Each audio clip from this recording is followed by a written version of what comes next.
What's up? What's up? What's up? What's up? What's up? Dang, Blue, you were covered up by StreamYard. This is crazy. What is going on, everybody? This your man Dre Mac, along with Mika G and Bluminati. And of course, this is another episode of the Blurred AF. And tonight we are going to talk about BAFTA and all the BAFTA and things they was doing. I ain't like it. You know what I'm saying? Now I got Tourette's. I want to say something. You know what I'm saying? I got something to say. You know what I mean? And then we also gonna we have a special guest that's in the house with us today. This young lady is going to speak on content creating, how to be able to make your money in content creating, and the difficulties when it comes to content creating. We're going to bring her up in a minute. Her name is LarelleDaMentor. So we're going to bring her up in just a minute. But hopefully you guys are happy with it. So Mika's happy. What you happy about, Mika? It's just teasing about, Mika. Mind your business. Who's on that phone? Who's on that phone, Mika? My extra wife. You know what? My extra wife. You know what? We're about to go ahead and get this show started. So hopefully you guys are happy. I think I don't have enough light. Wait, hold on. You just ain't gonna let that slide? Yo, what? My extra forever wife. Extra. You know, we're about to go ahead and get this show started so we don't have to explain what that means. So hopefully you guys are happy. Hopefully you guys are healthy. Shout out to my man Heavy Gant over at the Heavy Gant channel, and plus all you guys that's up in the chat right now. Let's go ahead. Let's go. What does this button do?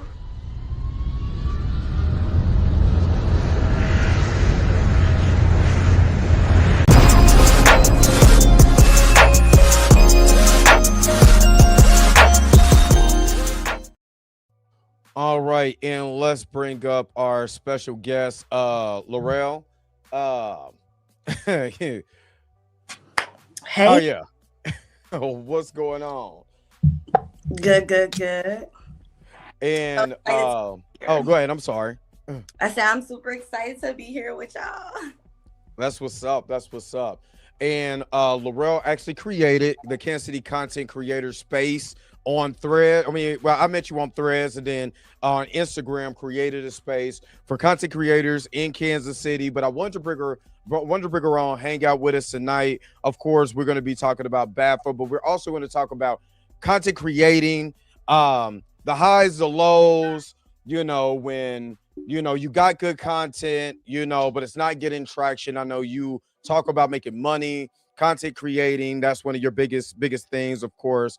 Also trading in the stock market and stuff like that. But other things, especially when folks be taking your stuff. We gonna have to talk about that too. You're gonna have to talk about that too. So if you go tell the people about you, who you are. Maybe I didn't explain it enough. Tell the folks who you are. All right, y'all. Well, I am Larelle. I am a mentor and creator on and offline. So like he said, I have a physical business that I focus around creators in my area. So I like to network, get in with them, collab. We met on Threads. I got an Instagram group chat, which is the creators of Kansas City.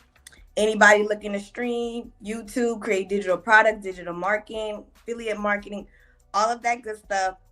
I created that space because here in Kansas City, sometimes in the creator space, I feel that we are behind a little bit. Like in other cities, they already have like these groups for creators or events and stuff like that. So I really just wanted to bring that to my city. And then on the mentor side, on the digital side, I teach you how to build a personal brand. It is so easy now in 2026 to build a profitable business online, right? And then I do talk a little bit about day trading, not the stock market, day trading, the foreign exchange market. The foreign exchange market, I've been doing that since like 2017. So I'm very well experienced in that sense as well. So I'm overall just a creatorpreneur. If you guys don't know what creatorpreneur is, it is a creator and an entrepreneur. So you can't just be an entrepreneur or a creator. They merge. right? How I merge them personally is I focus on creating based on identity, based on perspective, and based on lived experiences. So as an entrepreneur, we create our own opportunities, things like that. And then as a creator, we also document our journeys along the way. So that's a little bit about me. And yeah, I'm happy to be here, y'all. Awesome, awesome, awesome. So what we're gonna do right now, we're gonna shout out everybody in the chat. Of course, we're gonna get to the creator side or whatever. But we're gonna talk about this BAFTA stuff. So if you want to, you feel free to chime in to all these conversations that we have, all the shenanigans that go on in here. Don't pay me no attention, but make sure to join in into the conversation. Mika G, Blue, what's up? What's up? What's up? What's good? What up? What up? What's good? What's up? I miss y'all faces. Hey, I haven't seen Blue's face since he came on my show about Captain Underwear. Captain Durag. Captain Durag. I was gonna pause you, but I'm not gonna do that. I was gonna pause you. I was gonna be like, pause. All right. Everything good, man. Everything good. This weather throwing me off is cold, 1 minute hot, 1 minute cold. Hot. So it's just messing me up, man. But other than that, I'm good. I'm chilling. That's what's up. I mean, that's what's crazy because it was like 60 degrees one day and it dropped down to like 30. Then it dropped to 14 a day. Like, dude, what is going on? Oh. Before we get started with the people in the chat, you want me to shout out? Let me shout out the chat. Shout them out. Yeah. Let me shout out the chat real quick. Q is out of robot. What's up? The admin. Pam. What up, Pam? Sister, the church out team, Miss Roberta's in the house. What's going on? She said, ain't no cussing up in here. So if Marley Morris up in here, don't go to the dark side. Xavier Phoenix, what's up? We might have a little cussing in here, Miss Roberta. It might be a little, it's be a little bit. Ain't gonna be a lot, maybe a little bit. Alvin Rodriguez, what's up? Lawrence is up here. What's good? What the Hula Gang? What's up? She already said don't be speaking in tongues, so I okay. Oh Lord. Let me see. Junior Network, what's good? Might be some Tourette's tonight. I don't know. It might be. It might be a little bit. It might be a little bit. Might slide. Mr. Alcabulan, what's going on? What's good? JD Foreman, what's up? Let me see. Kelvin Jackson, what's up? We're gonna get to that question in a moment. Stepping to MC, what's good over there holding it down for London? What's good? Summer's up and what's up? It's summer. What's good? It's been a minute. What's good? King Fire, what's up? Let me see. Goldest Life, what's good?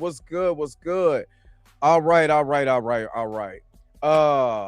So what we about to do, we about to get in this first conversation about the BAFTA, especially with the apology. Oh, before we do that, Blue, my bad. Your finger was raised. Yeah. Well, go ahead and push the button, and then we'll get into what I want to talk about. He did push the button, and it glitched. Did it? Yeah. Hold up, let me go look at the instant replay. It played on the mobile side, but it didn't play on it. Oh, maybe that's why I didn't see it. Yeah, okay. That's why you didn't see it. He hit the button, but it glitched. I wonder did it hold on 1 minute. If I go back on the I can actually do the replay on the mainstream real quick just to make sure we don't do that. I mean, it won't do it again if it. If you hit the button, we good then. He did hit the button. We did hit the button. He introduced the show. Didn't acknowledge us, and then just like push the button. I did. You know what? Can we bring up the tape? Hey, Mika and Blue. Oh wait, you recognize us now. How was it going? Oh, okay, that's what it is. Okay, that's what we're doing today. That's what we're doing the shenanigans. I know I'm the scream queen, but first of all, chat shenanigans. You hear it? I say what I said. I stand on 10 toes down. We shenanigans. I'm looking at the instant replay right now. No, that's not what happened. It glitched on my side. No, you didn't. I don't even recall seeing it, but it is what it is. Man. Nah, you introduced us, but then you was just like, all right, push the button. Boop. He didn't ask us how we was doing. You just is like, hey, we got a guest. By the way, welcome guest. I'm sorry. Welcome. You see the shenanigans? See, this is what I'm talking. We welcome you. See, since we didn't get the proper greetings. Clearly said. Mika trying to get the show started. Oh, you know what? You can't please. But now, if you hit it, you hit it, man. I hit the button. You know what? Just for you. You want me to hit the button again? No, we good. They just not used to it. Here we go. Look. I hit the button. I hit the button. This is it. I had to run back to text. I had to run back. Exactly. Roll that beautiful bean footage. Right. Now, Mika last week had brought up Tyra Banks, right? So I had to watch it. So I'm watching. Okay. We got to get rid of Tyra. Got to go, man. I thought they got rid of her. I still ain't watched it. But Tyra got to go. But like, I just want to put my little 2 cents in on she gotta go, dog. Watch it, Drake. Watching that, man, you will look at Tyra like, what the hell? What is wrong with you, lady? Like, what is really wrong? And it's not even. I'm not mad at the 2002 Tyra. It's the 2025, 26 Tyra that I'm mad at. Hey, listen, Tyra sat up there in her trench coat. It was like, this ain't got nothing to do with me. That's the Tyra that I'm mad at. Tune in for season 25. Yeah, like, what are you talking about? What are you talking about, man? She gotta go. See, I was a producer, but I wasn't producing on those episodes. I didn't handle, like, even though I was in the control room, but I was not in the control room. I was editing, but I wasn't editing. Tyra, go sit down, Tyra. You wildin'. You wildin'.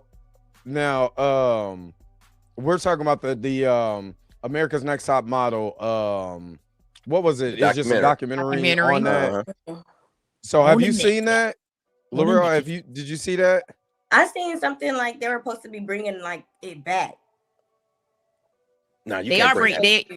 Well, like a new season. That's what Tyra's hinting at. Tyra's hinting at that they're gonna bring America's Next Top Model back, and this documentary was supposed to be the jump off. The jump off, okay, and it ended up being the drop off. This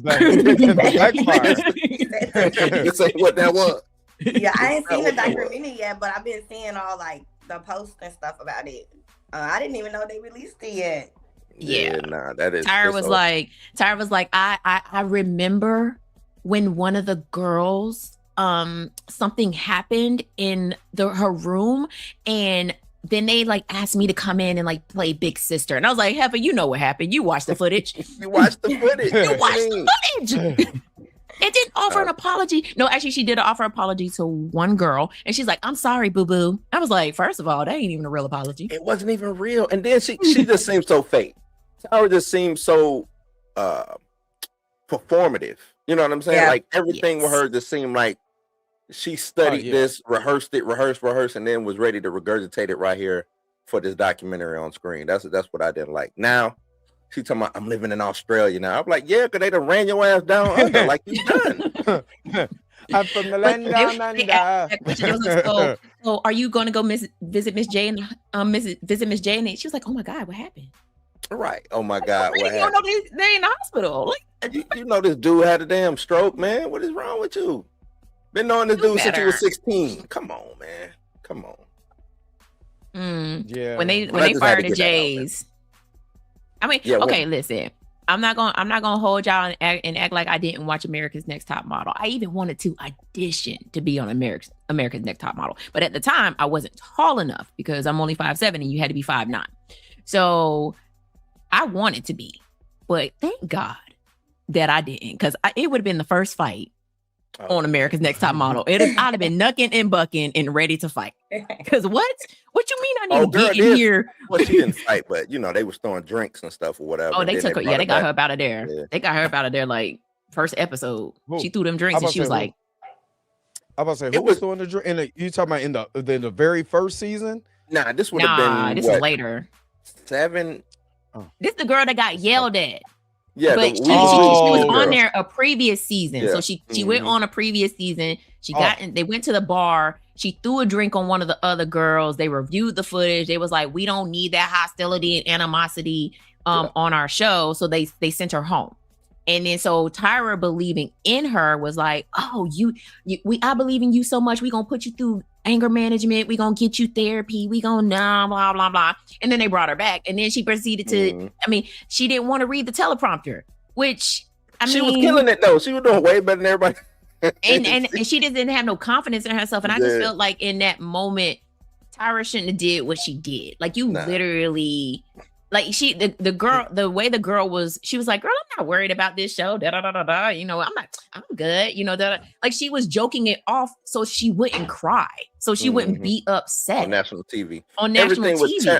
Everything with Tyra became like a moment for TV. Yes. Yeah. So that's when that moment where she was like, I was rooting for you. We were all rooting for you. Yeah. That girl. Yeah, her. Yeah, that girl looked like she had slapped the shit out of Tyra. Like, my bad, Miss Roberta. This is my first one. She probably would have. If this was the first time that she was on the show, she probably would have. The second time she came on, and I think she wanted to win or wanted to really do right. But like they was really on some BS, man. They was on some stuff like you think Captain Durag is bad.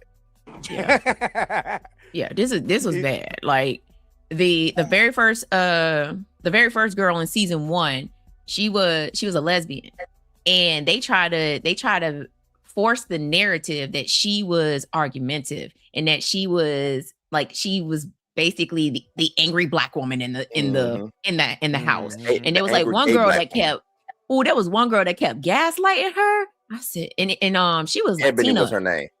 Yeah, Ebony. And there was a Latina girl that kept gaslighting her. I was like, listen, season 1, knucking and bucking and ready to fight. Because what you not gonna do is because Tyra told her that she was ashy. She said, I heard from the other people, from the other judges, that you've been showing up ashy. And I was like, you're not gonna call me ashy. Showing up ashy. Called the girl, and the way she called her ashy. It wasn't like don't call me ashy. I don't care who you are. She called her ashy to her face. I was like, Tyra on your forehead. She got rough skin. Like the whole thing was nasty, man. Yeah, she got rough skin and yeah, you know they was like this. So she did what every black person do. She went and got her some cocoa butter, some Vaseline. She lathered herself up so that she wouldn't come to set ashy. And the Latina girl was like, when you touch the doorknob, can you wipe it off because you're leaving residue on the doorknob? Yeah. They would have had to pull me off of her. Yeah, it would have been. That would have been. They would have had to pull me off of her. I'm like, oh, you want me to wipe some residue off, huh?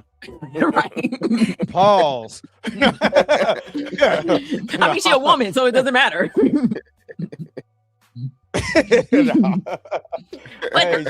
I mean, the whole documentary was an eye-opening experience because you knew. I mean, watching America's Next Top Model, you knew that they was putting them through the ringer when it came to everything. Yeah, when it came to everything. At first, they was doing cool little photo shoots, maybe you know what I'm saying, on some because it was a competition show. So I'm expecting they turned it into Survivor. Right, but they turned it into some. They turned it into Survivor. Beetles all over you, pigeons, and like what are we doing, man? Nah, the most extreme was when they race swapped them. Yeah, that was crazy. You're gonna be Asian. Mm-hmm. And bring the little Asian kid in. You're gonna hold the little Asian kid in so you can hold Asian boy. Got milk? And it was a milk campaign. Yeah, and it was a milk campaign. This was for you know, remember the milk commercials back in the day got milk? And the I remember that. Yeah, it was for that. They did it for that. And they didn't just do the race swap once. They did it twice. You're gonna be Indian. That's crazy. Man, I wish they would have. I'd have showed them like, you're gonna be Asian today. No, I'm not. Tyra talking about think of the Egyptians. Think of what they went through. What did they go through, Tyra? What did they go through? That you got to get a feeling out of me. Talking about think of what the Egyptians went through. What did they go through, Tyra? Tell me, because I think the most disrespectful one was when they had the girl whose mom was a victim of gun violence be a gunshot victim in the head. In the head. Oh, and they aired it. They aired that. Oh, loud and proud. Oh, and here's the thing: they knew her backstory. Yep, they knew everybody. Thing, though. But this is the thing, though. This is just how Hollywood plays on your emotions. If you want it bad enough, how far are you willing to go? And a lot of people don't have integrity to be like, you know what, I'm not doing that, and I'm exposing y'all because I would have. You know, and once you expose her, you're gonna be banned for Hollywood for life. But oh well, I'd rather keep my integrity and keep my mama's legacy alive. At the end of the day, it didn't matter. They didn't get work after this. No. They became the redheaded stepchildren of the industry. Like if you was on that show, you didn't get work. I'm about to say the girl from Kansas City most definitely didn't get any work. I don't remember. Oh no, she was the one. She's the one that got SA'd. And they showed.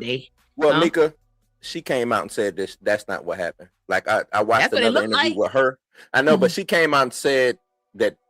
That's not what happened. She did not. She just it was consensual. Like, that's what she tried to say. Yeah, she just didn't like the fact how Tyra and all of them made her call her boyfriend and just. Oh yeah, I remember that. It is dumb. Yeah, she said it was more about.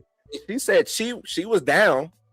She just regretted it later, you know, after the fact. And she said that no cameras were watching, girl. But not victim blame, but now. But I told you, I lived right by that Walgreens where she worked at. Her boyfriend used to be in there, so. You know, I felt bad for Buddy. But let me. Okay, we're done with Tyra. Yeah, I'm done with Tyra. I just want to throw that out. Done with Tyra because Jesus H Christ. Yo, shout out to my man, underrated chef, for the $10 super chat. Hope everyone is well, man. Hope you are good too, Marcus. Let me go ahead and hook you up real quick. We're gonna get into this. Conversation. Let's go. Gang bang. Gang bang. Gang bang. You are truly amazing. Gang Thank you for your super chat. Gang bang. Gang bang. Because that's what I would have been doing on the show. Yeah, tell me to do something, my mama. Anyway, y'all want to start with BAFTA first, or you want to start with the content creation? Miss Laurel, what? Let's ask. Let's ask our guest. We can start with y'all segment first. I want to see what it's like because I watch Dre now. I'll be watching some of his stuff, so I'll be like. So you be watching her going as juggler? Shit, I know that's right. I'll be on that. This is what we doing now. I get covered up with the chat, and this is what we doing now. I'm saying. I used to have live with StreamYard on my forehead. Yeah, now it's me. So hey, you just you know somebody. Yeah, we just kick it down the road and go to somebody. Somebody get right. I mean, I'll figure it out. So all right, let's talk about BAFTA. So BAFTA, the award show was this Sunday, and of course, Senator was over there kicking butt like it should. So of course, Michael B. Jordan, Delroy Lindo is over there getting an award, and somebody with some Tourette's. I had this guy's name. They were presenting an award. I got it right here. His name was John Davison. John Davison. I guess they made a movie about Tourette's. About him. Yeah, about Tourette's. And he decided to yell out the N-word while they were presenting the award. And technically, I got the official. Y'all haven't seen this. I actually have the official video of him explaining why he said what he said. So look at me a second. Here is Mr. Davison explaining the reason why he used the N-word. I feel like this bad. Don't understand is that if it's so offensive to them, then why do they say it over and over again? So Riley said the N-word before you did that morning. He says it every morning. He calls me nigga. He calls the other kids nigga. He calls himself nigga all the time. Nigga this, nigga that. Nigga please. Bitch nigga. Nigga, have you lost your mind? Nigga, check that hoe. Nigga, you bullshitting. Break yourself, nigga. He says it so much I don't even notice it anymore. Last week in lunch, Riley says to a classmate, "Can a nigga borrow a French fry?" And my first thought wasn't, oh my God, he said the word, the N-word. It was, now how is a nigga gonna borrow a fry? Nigga, is you gonna give it back? What I don't understand. So that's the official video. I'm not doing this with you. I'm not, because I knew it was about to be a joke. I knew it. I felt it in my left pinky toe. I gotta bring some type of humor to this, because man, I want to slap the mess out of him. You embarrassing us in front of company. Yeah, I'm just being myself. Are you trying to say I'm an embarrassment now? It's a cold world, boy. It's a cold world. Look at this, boy. Can a nigga borrow a fry? Now I'm thinking, you said the N-word, but how can a nigga borrow some fry? Is he gonna give it back? Blue just gonna piggyback and co-sign. I'm sorry, I love that clip, man. I just Here's the thing about BAFTA. Anyway, let's go. Here's the thing about BAFTA. It is pre-recorded. Yes. It is pre-recorded and has a delay on it, right? You bleeped out the part when somebody was like, "Free Palestine." Free Palestine. You mean to tell me you couldn't bleep out the N-word? Oh, nigga, please. That's exactly what they said. Yep. And they use the word all the time. We don't have to do anything. And see that, and I think that, that I play that clip to be funny, of course, but I use that because, for one, dude didn't even apologize. He made it about himself and about his disease. Your disease does not give you the right to call somebody a racial slur just because you shout stuff out randomly, unless you're shouting stuff out like that randomly and all the time. You shout it out all the time. Yeah, all you see black people and you just calling them nigga. Nah, because then he would have got beat up in the street, so we ain't doing that. And my thing is, because I've seen a lot of people try to come to the carpet to his defense. Oh, he suffers from Tourette's, and y'all just don't understand that disability. I work with it, and I'm not finna say that I'm some type of person who just be knowing these symptoms and stuff like this, but I work with a dude who has Tourette's. Tourette's doesn't necessarily make you cuss. You know what I'm saying? Tourette's is just tics. That's what Tourette's is. That's the way the guy explained it to me. It ain't about the word. It is involuntary verbal tics. You know what I'm saying? But the word nigga should not be in your vocabulary for it to be an involuntary tick. And for it to only to the point to where when you see me on the stage, exactly, nigga, like no. Where was the other moments that he had his tick? Where that tick at? Where's the other moments when he shouted out randomly while people were presenting? It ain't like a woman came on there. It ain't like he, randomly he goes on. A woman comes up there. He just randomly screams titties. You know what I mean? I'm getting that too, Jay. Like, where was the other ticks for the other moments when these other people was up on stage? Like, if you ticking out, then tick out. Then maybe I give you the pass. Nah, he just over there. He wilding tonight. Yeah, if it's uncontrollable throughout the night, then you got me. Yeah. But when it's just them, nobody else, just it loud with it.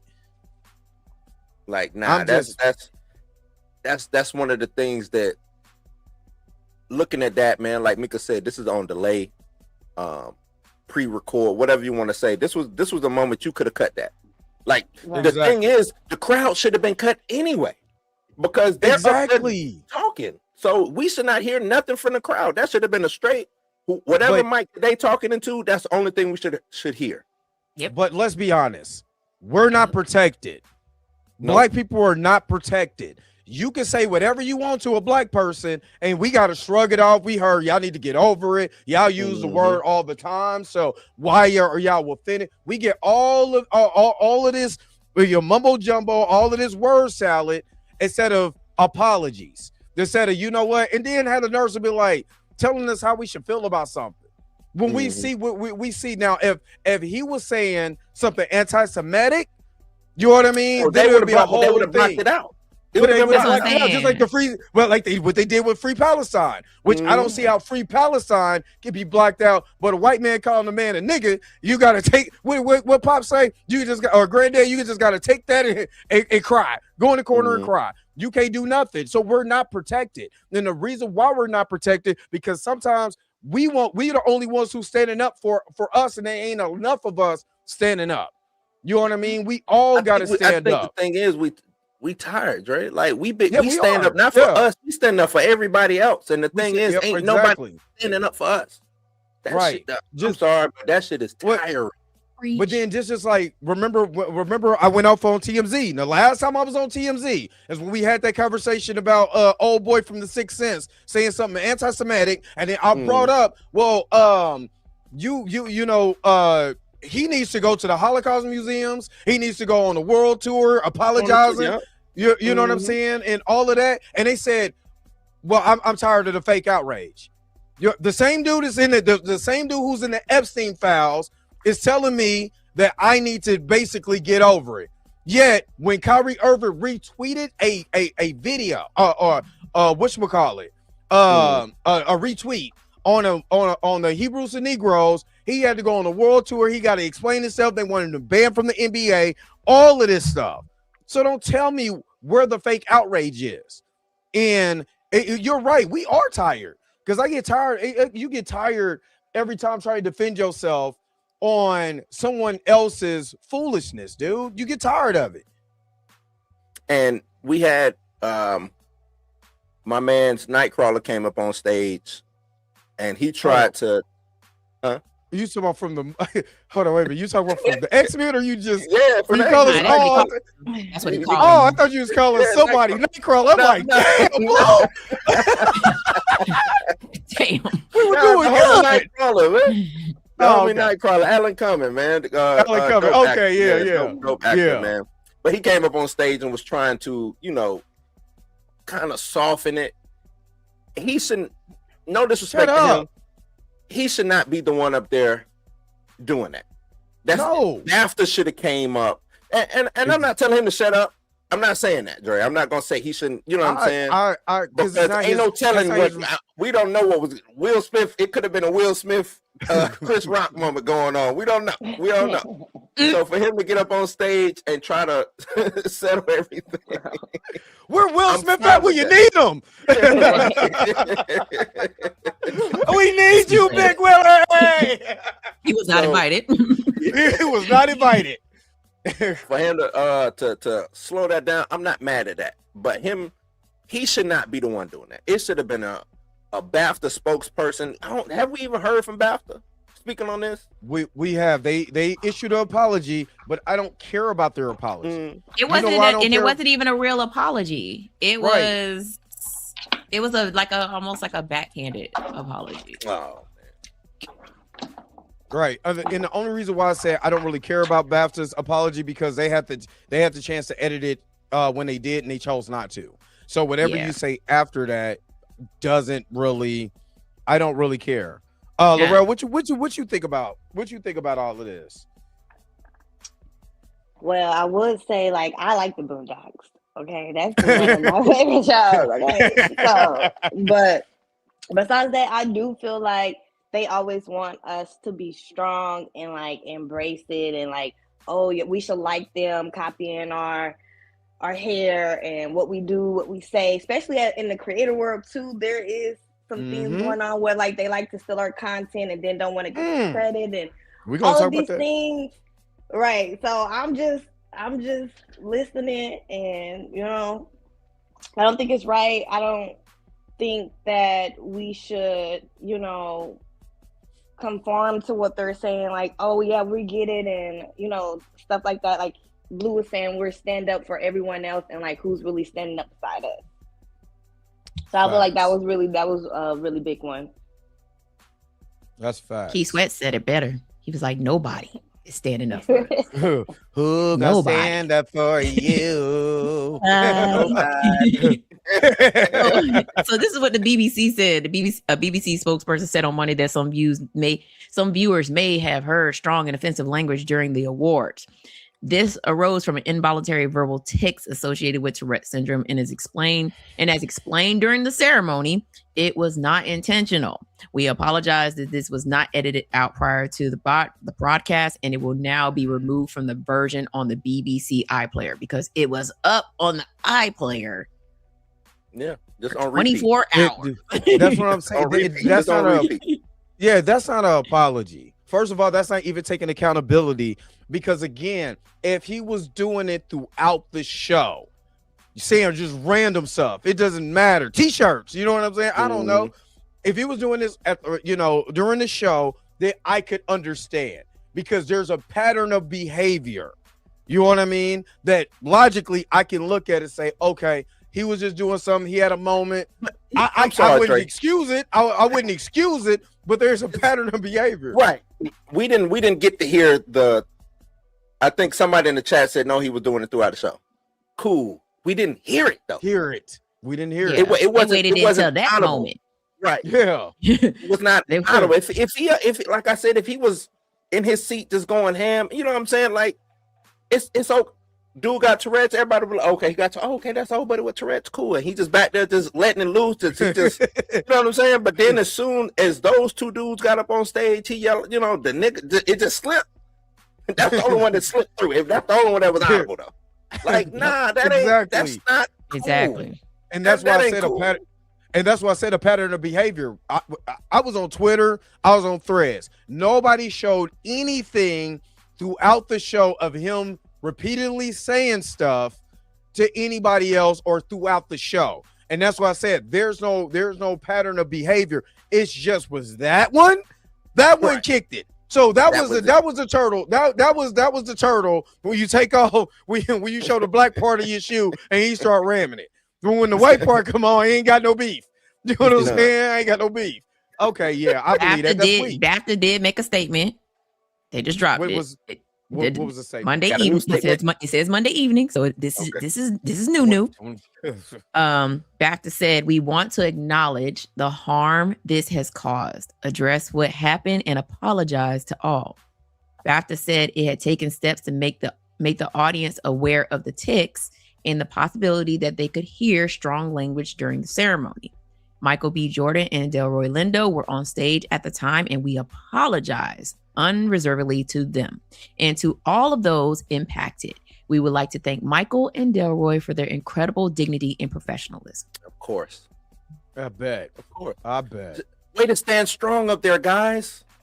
Yeah. Way to not react like Will Smith. Yeah, right. Wait to just take it on the chin and keep it moving. Of course, that's what they did. They professional. Oh no, they expect. I think somebody expected for them to be like, "Hold up, dog, hold up." You thought it was gonna turn into the Source Awards? But do you see the level? Again, this is what I love about us, because you watch Michael B. Jordan and Delroy's face. They just was like, whatever. We got more class than you do. And yet they always try to make us seem like we're second-class citizens and we're lower on the total pole, or we gonna have a Will Smith moment. They said, whatever. They look, all right, we're gonna keep it moving because we ain't worried about you. Because we understand you got Tourette's, but at the same time, because I think that's what it was. Like, I don't even know if they heard. I'm pretty sure they heard what he said. No, they heard him. You know what I'm saying? They paused, but I think they paused because, and that's what I'm saying. Nobody else got up on stage and took the pause moment because dude was back there having a Tourette's encounter or whatever. You know what I'm saying? Nobody else had to do that. Nobody else had to chill for a moment and let him get what he had to get out, or because at the end of the day, if he was doing that, that was going to be a distraction, no matter who was up there presenting. If he was like you said, Dre, if he was like red t-shirts, you know what I'm saying? Right. I'm like, I got a blue t-shirt on. Okay. Well, anyway, back to, you know what I'm saying? Like, it would have made you pause. It would have made you slow down just for a second. So you're going to have to miss me with the, he's that Tourette's excuse. I'm sorry. That just don't fly with me. I don't. I just I don't like that. The whole it's an excuse. It's an excuse.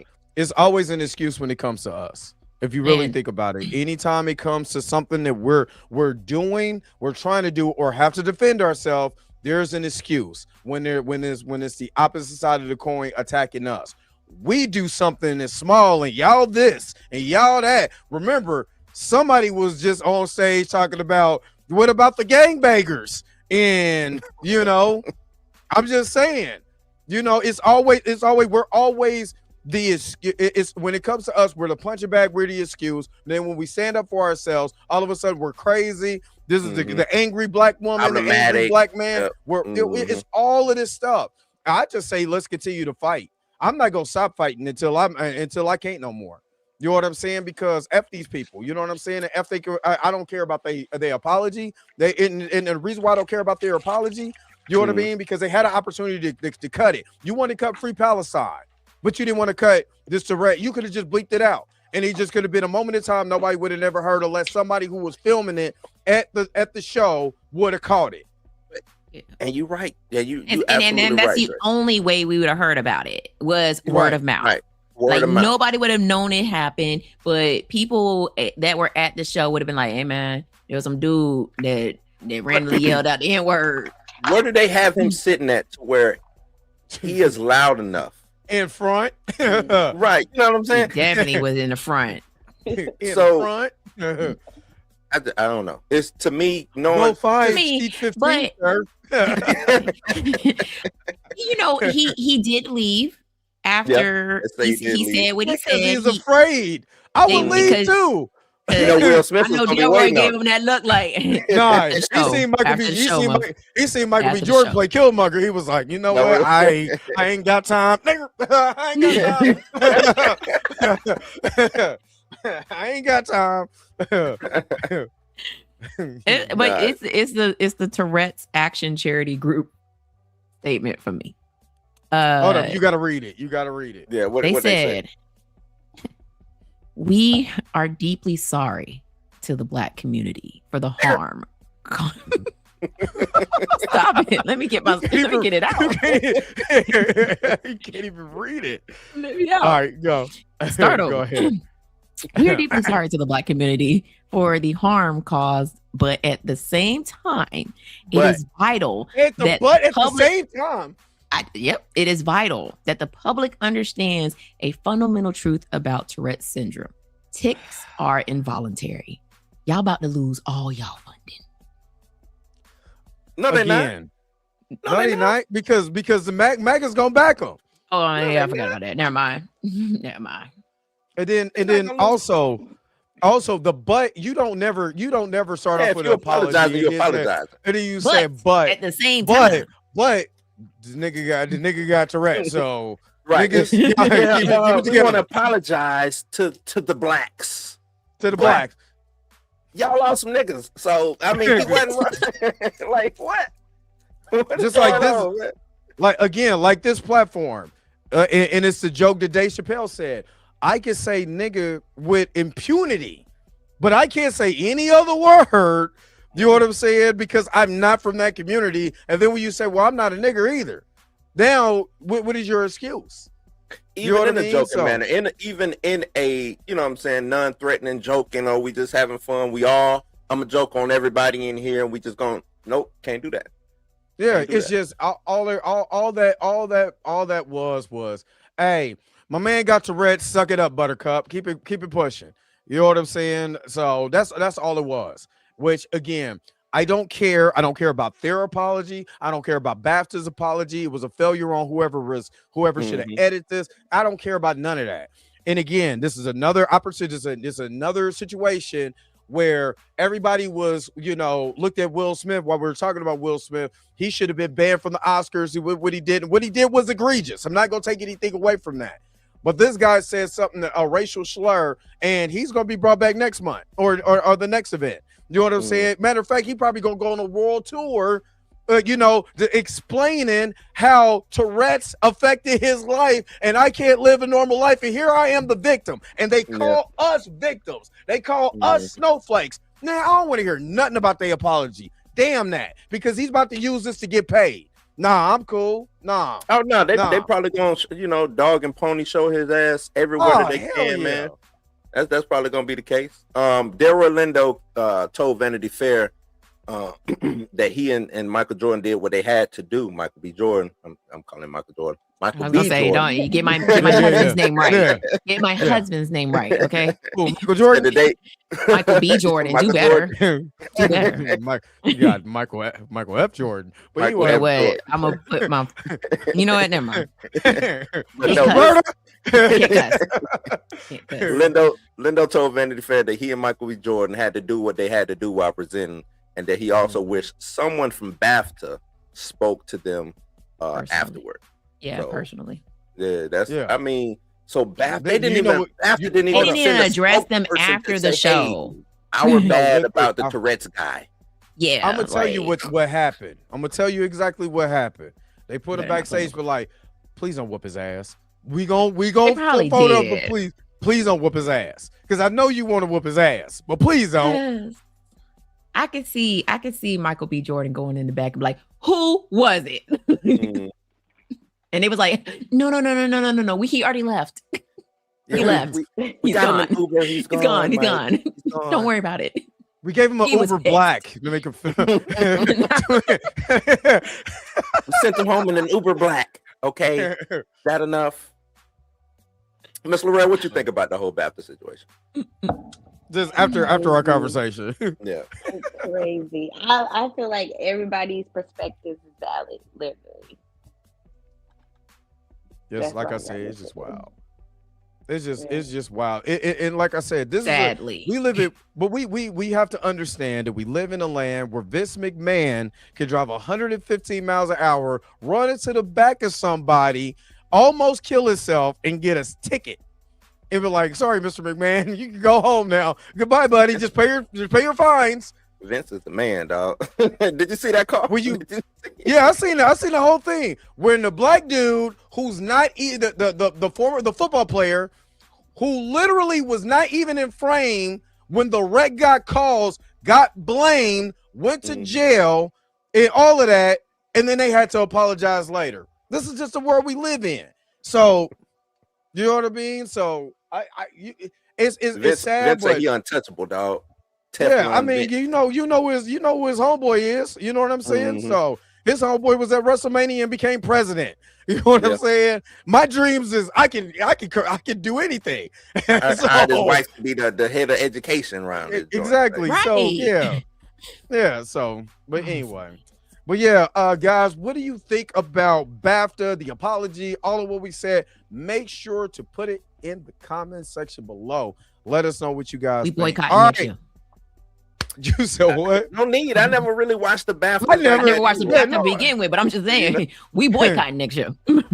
Right. That's black people showing up. Do better. BAFTA is the British Oscars, right? That's what it is. The British Oscars. Yeah, pretty much. Yeah. And they can British. You know what? I can't. Miss Roberta's in here. Can't cuss. Yeah, I can't say that. Anyway, Mr. Rel, let's get into this content game. Tell us more about as far as content. How do you go about creating your content and your intentions when you're creating that content? Okay, so I teach a 5-step formula when it comes to building a personal brand, which a personal brand is content, your journey. All of those good things just mean that you are showing up online in front of an audience that you built. So the first step is to know a topic, right? What topic, what lane do you want to fit in? So you guys up here are streaming, you do movies and podcasts. So that's kind of your lane, right? You wouldn't step outside of your lane and start doing fashion or whatever, because now you're going to confuse your audience. So you must know what lane you want to be in, and you want to stick to it, because you don't want to confuse your audience. So my motto is who you are, what you do, and who you help. Before I get deep into this, if y'all have questions, make sure y'all put it in the chat, and I'll try to go back and answer some of y'all questions. But that's the first thing before you even want to create content. Because what happens if you don't know your niche and you don't know your topic, and you start creating content, your content is all over the place. So you have like 5 different topics. So I'm talking about hair, I'm talking about fashion, I'm talking about cooking, and I'll have all of these different audience, and I can't really scale it and launch a product because not everybody in that audience wants the same thing. So you want to know your niche, right? My niche is being a mentor and then Kansas City based. So things to do in Kansas City, places to eat, experiences in Kansas City, all of those things. So they know when they come to my Creatorpreneur page, okay, I know what Laurel's going to tell me where she ate at, or what's good food, or what's new in the city this weekend to do. Where on my mentor page, she's going to give me tips on how to grow my personal brand, tips on how to get my first sale, tips on how to build my product. Then you can go into content and say, I want to create content on these 2 topics. So you can have more than one topic as long as it's in your lane. So I can talk about more than one content pillars. So content pillars are going to be different topics inside that niche. So you have a niche, which is going to be your overall category. So you can say streaming, and then you go into podcast, and then you go all the way down to where you're niched into a certain lane and with your streaming, right? Then you're going to create content on that. So you want to position yourself as the authority. So everything you know, everything you learn, you can put it that way, but you also want to be relatable in your content. How many people have y'all seen online? Y'all just like scrolling. Like, that's not funny. That's not, that doesn't connect with me, or it's just basic. So you want to make sure you have some relatability. Your personality is a big one. Having personality, even in the streaming world, right? Y'all gotta have personality. So people watch y'all up here laughing, y'all up here, making jokes and stuff. That's good, because we don't want to be up here and y'all just talking about, especially those topics, it can get really, political. So the fact that all of us up here has personality, it draws in the viewers like, oh, hold on, he's funny, or, so that is a big thing in your content too. You don't want to be boring, or you don't just want to market to an audience. Told you, Mika, sure I'm funny. Listen, you better shut up before I leak your OnlyFans account. Whoa! Pause. Yeah. Pause. What are you doing on there, Mika? He has multiple pillars. He got multiple pillars. I was listening. Y'all ain't taking notes. I am. Right. So does anybody up here create content outside of their stream? So go ahead. Go ahead, blow it, Mika. I guess me and Mika, we do. It ain't the typical kind of, like, we do movies. Me and Mika, you know what I'm saying? We do movies and stuff like that. Other than that, like mini shorts, movie shorts, or movie reviews. Oh no, I get what you're saying. So like, you're saying, do we create like shorts and reels outside of our streams? Like, like taking clips. We repurpose of content. our. Yes, I do. Yeah. I do that. Yeah, We repurpose the content stuff. Yeah. From your stream, but y'all don't create content outside of that. So like behind the scenes of who you guys are, what you do outside the stream, how you prepare to get on the stream. I need to start doing that, but life. It's life. Okay. Listen, life be life, man. I be like, and I try to do the thing at the conferences. Like, I go to horror conferences and things like that. But half the time, because I'm in cosplay, I'm taking more pictures because people are coming up to me like, "Oh my god, I can take a picture with you," and I'm like, I guess that would be extra content, though, Mika. You get those pictures and stuff like that off. I guess that could be. But I don't even get to see those pictures that people take of me. Other people taking pictures of me. Yeah, you need to get them. Right. You need to do like a vlog or something. I think that would be good, and you're bringing in more audience because they already want to watch you because they already seen your personality, they already met you. They already set your aura and things like that. And then doing more behind the scenes, it's gonna show that you're not just a streamer. Like, I'm pretty sure your life is exciting. All of you guys. I know, Dre, you do a little content. My life is not exciting. My life is horrible. I sleep and I go to work. All Dre gonna talk about on his I have to pay child support. I'm paying child support. First of all, I don't pay child support. Thank you very much. I've been child support free for 3 years. I've been delivered.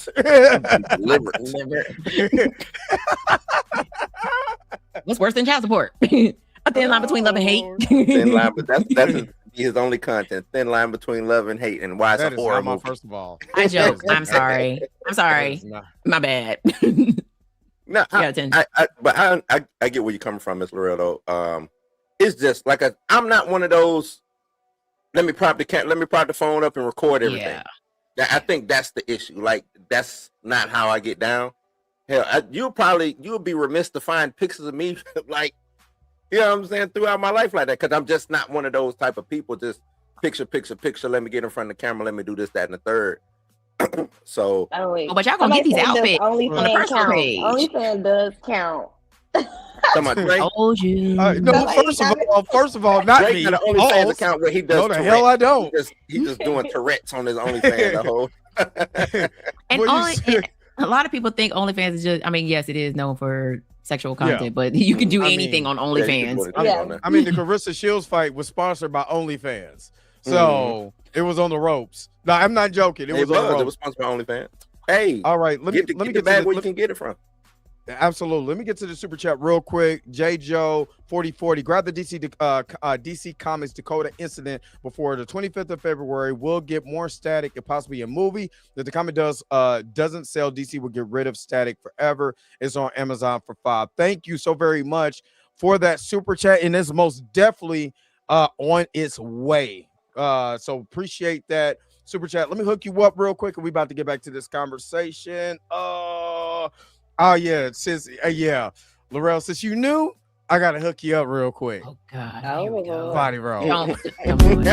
Super chat, body roll. See how they show the other way. I'm Michael every time. The longer body roll. Let me address who was that who just did the super? J. Joe. J. Joe. You're on par with that. The thing is, Static won't disappear forever. It's just the value of Static will go down. So I think the game that DC is playing right now is they are trying to devalue Milestone. That way, when they do go in and say, "Hey, we officially want Milestone over here at DC," that they can get it for pennies on the dollar instead of what it's valued at right now. Because right now, I'm pretty sure Dwayne McDuffie's estate and everybody else who has something to do with it, they're not letting DC just run off with these characters for pennies on a dollar. So they'll be like, okay, well here, Dan, we'll give you this, and then we know, we're not gonna promote it, we're not gonna do anything extra for this book to sell. And then when it don't sell, they're gonna be like, see, I told you y'all ain't worth nothing, and then they're gonna buy it, and then they go off and they'll run off with the bag on Static, and then you're gonna get a lot of Static. It just that money won't be going to Dwayne McDuffie's estate or anybody like that. It'll just be in-house. So that's the thing. So yeah, go out and get it and support it and stuff like that. That's how they do us, man. Captain Durag. Go ahead. To piggyback off of what Laurel said, as far as like additional content, it's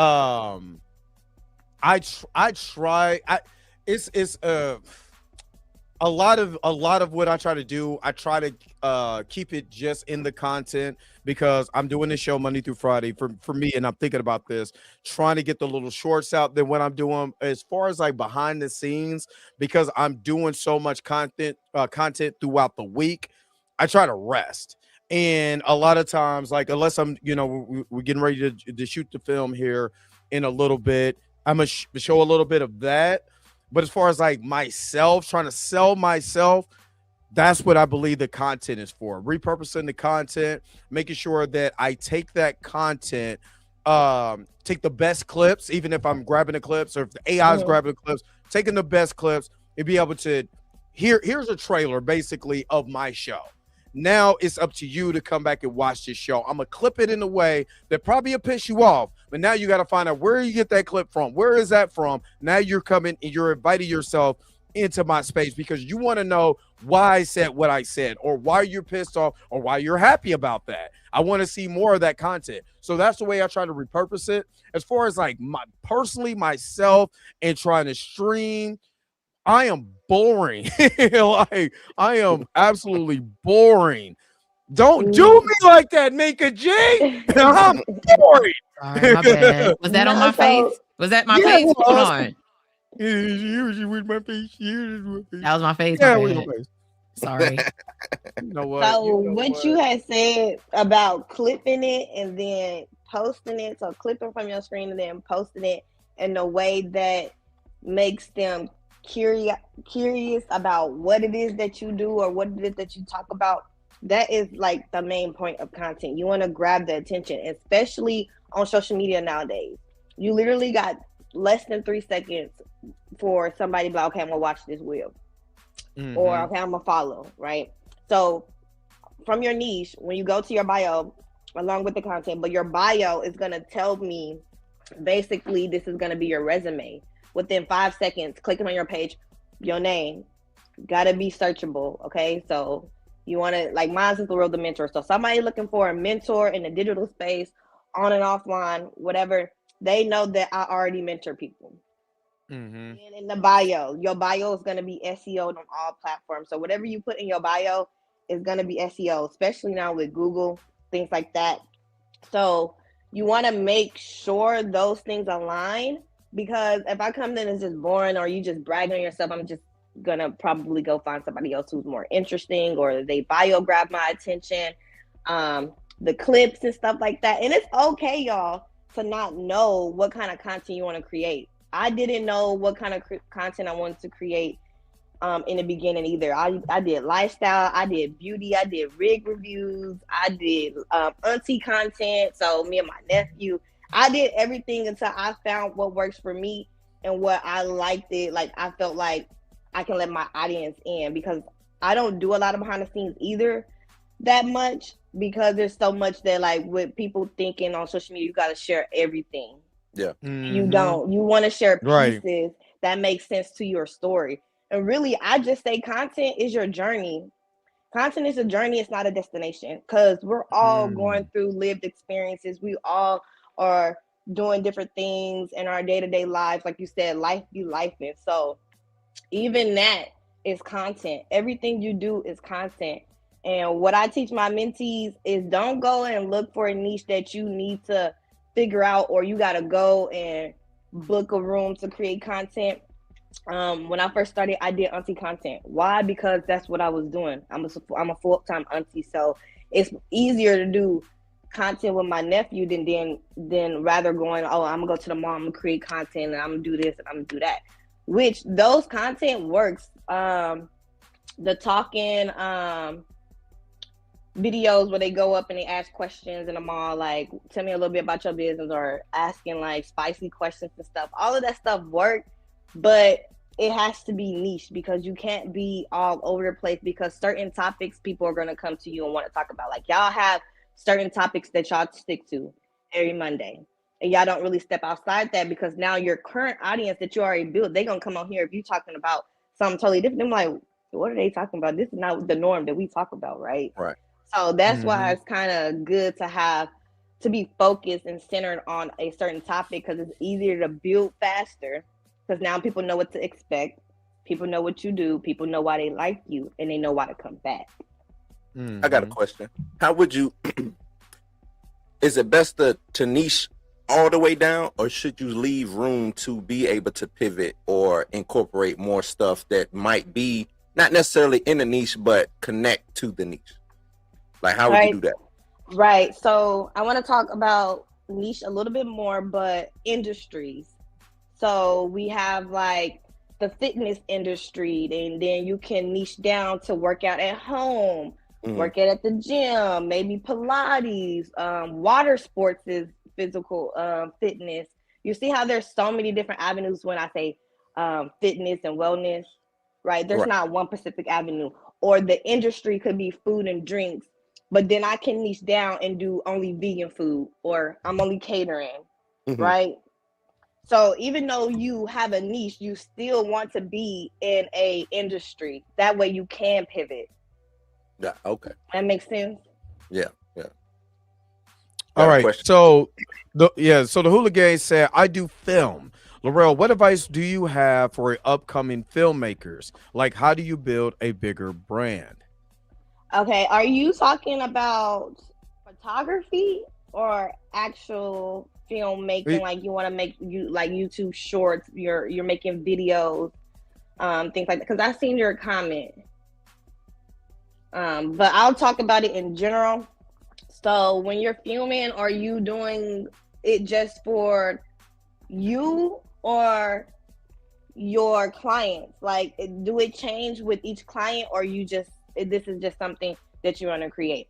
Because if you are doing it just for you, this is something that you love to do, this is something that you've been wanting to do, okay, then you want to figure out your niche. Okay, what topics are you talking about? What films are you doing? Like, are you doing cartoon animations, or are you doing like, real life things? That's gonna make sense. And if you already have an audience, and some of you guys may already have an audience, some of you guys may already have a community, I say ask your people first. So I do polls. I don't launch anything without asking my people, asking my followers, like, hey, you can do polls in your stories on Instagram, on TikTok. Okay, on Tubi, you can do, I think you can do polls on YouTube, can't you? You can do polls on YouTube. Yep. Yeah. So if you already have a YouTube, which you do, go ahead and poll them people. That's what I would say first. And then as I like ChatGPT is my personal assistant. I train my ChatGPT. So it just helps me kind of sounds familiar. Condense everything, right? So it helps me condense everything down, because life be life, and then I'm like, okay, I got to do this. I have 7 pages, y'all. I have 2 Instagrams, I have 3 TikToks, and I have a YouTube page. That's a lot. That's a lot. I message them all, right? When I'm online, I'm offline. I have a personal brand, I have a physical brand, right? So ChatGPT just helps me condense everything down. Where I just put all my thoughts in, like, I got these coming up, I got these collabs, and I need this done by this day, I need this done.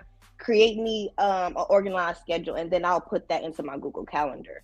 But with what advice I will give to you to build your personal, to build your audience, is you want to have a niche, and don't always just focus on the content. You want to make content for the people in your audience. So get to know the people in your audience, what they like to do. Are their moms, or their dads, or their aunts? Like, what do they do in their free time? What are their age groups?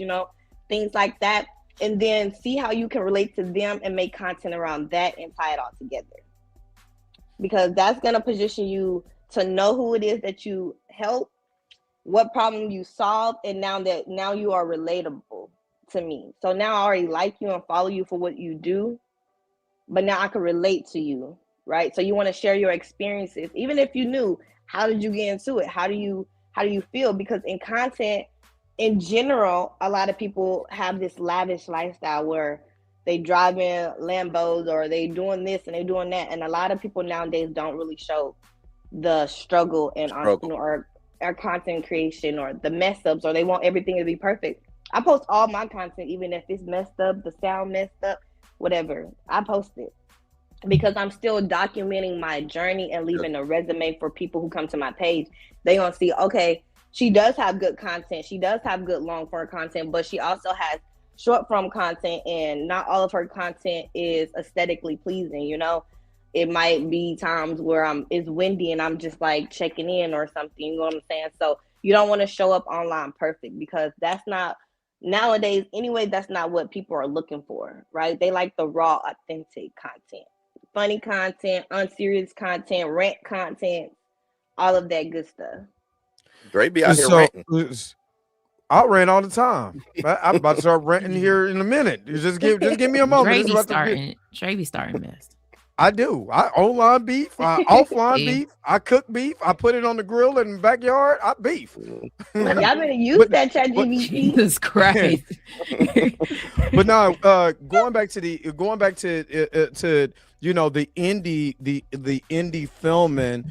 Even me and Hula Gang is, of course, he's been in they've been in the chat for a minute. Even when me doing this film, getting ready to to film this film here soon, I started looking at what ways can I be able to get people to notice notice the content, You know, so I think of different ways based on what I've already established here on YouTube. You know what I'm saying? Now I ain't it's not going to be no taste of biscuits in the beginning of it or whatever, but you know that I make these shut up. So you know that I make I make commercials during my live streams, right? So I can always do a clip of, you know, of this is just for me, and I'm just saying for me. I can make a clip. You know how I do the commercials. I just clip a piece of the movie and be like, wait a minute, is that the movie? Wait a minute. You know what I'm saying? Just to get people engaged, you watch it. You know, if you're watching my content, you're going back and watch my content. You go back and you see this funny commercial I created, but you will see a piece of my film in there. You're gonna, what is that? Just like when people see, and I got stuff and you said it correctly, using what you got. So I had filmed a couple of short skits with a good friend of mine named Charles Allen, comedian, used to be a writer for TV One and in other places in Hollywood. We did a couple of skits years ago. I just repurposed those skits as part of a commercial package just on my show. You know what I'm saying? So when people are seeing this, they be like, is that Dre eating biscuits? Or is that Dre, you know what I'm saying? Why does Dre's face look like that? Or whatever. Now they're intrigued. Right. So another big thing is storytelling. So share your journey. How long have you been doing this? More than 10 years? Something you said. So let people in on that. Like, you have a lot of experience that you could be talking about. The ups, the downs, the lows, how you met them, how you get people on your panel, how you scout for potential guests. So you don't want to just have those videos where they catch the attention, which is good. That's growth content, meaning that's pulling in a new audience. So those audience don't know you. That's growth content. That's relatable content. So they coming in and like, okay, what does he do? Okay, I know what he streams and what he creates, but now what is the story behind these things, right? So I will probably say incorporate that into your content, like maybe clip that same part again, but be like, I know y'all was wondering, maybe like a week or two later, like, I know y'all was wondering what the heck was this for, and then go into your story. Like, I made this clip because I'm about to launch whatever you got coming up, you know, tell them what you got coming up, boom, or clip something else and say, hey, I'm working on this, or come watch me stream on Mondays. You know, you can do more of that too to pull more people into your audience. So I don't know how you promote now to continue to build your audience, but you can use that content to be like, hey, clip a certain part, like even from here tonight, you can clip a certain part. And be it like, will. Hey, trust me, it will. There's gonna be 2 or 3 clips. Right, you can clip it and then be like, if you want to build your personal brand or you want to join in on how to stream or do this, do that, you already clipped it and now you're talking. Because do you guys see where the people are doing the review, where you can see the video and then they like looking at the screen and talking? You can do content like that to bring people in as well. Not how many burner phones do I got? That's wild. Hula Gang, I'm gonna tell you this too, Hula Gang. Don't get caught up in the Tubi rigmarole things, because a lot of people just throw things up on Tubi and think that's it. You got to do work for Tubi. You have to do work, man. You got to do. Make sure it's quality. I say, well, it ain't even just. It's not just quality. That. It's a sea of everybody on Tubi. Like, it's everybody. It's just like YouTube. Like, everybody can post something on YouTube. Right. It's kind of the same way. Like, you put the movie up on Tubi. Tubi's a little different now because you have to have a distributor behind the back of the movie now. Tubi in the beginning was everybody was just reaching out to Tubi and was like, put my movie on, and Tubi was like, all right, cool. But now you actually have to have a distribution company behind your film before you can even put it on Tubi. At least that's what I was told. Yeah. Network with other filmmakers. Oh, that's what I was going to say. When it comes to like the indie filmmaking, like, go to some of these film festivals, network with these people, network with these people that are also indie filmmakers. And I mean, that's the best way to do it. And that's why, that's why I like going to horror conventions, because my channel is horror content. So I get to connect with, you know, other content in person with other content creators and other cosplayers, and you know, get to meet the actors and like, you know, form that connection with them, because I've had plenty of actors follow me after I met them at conventions, and you know, reached out to them as like, yo, like, thank you for following me, I really appreciate it, you know.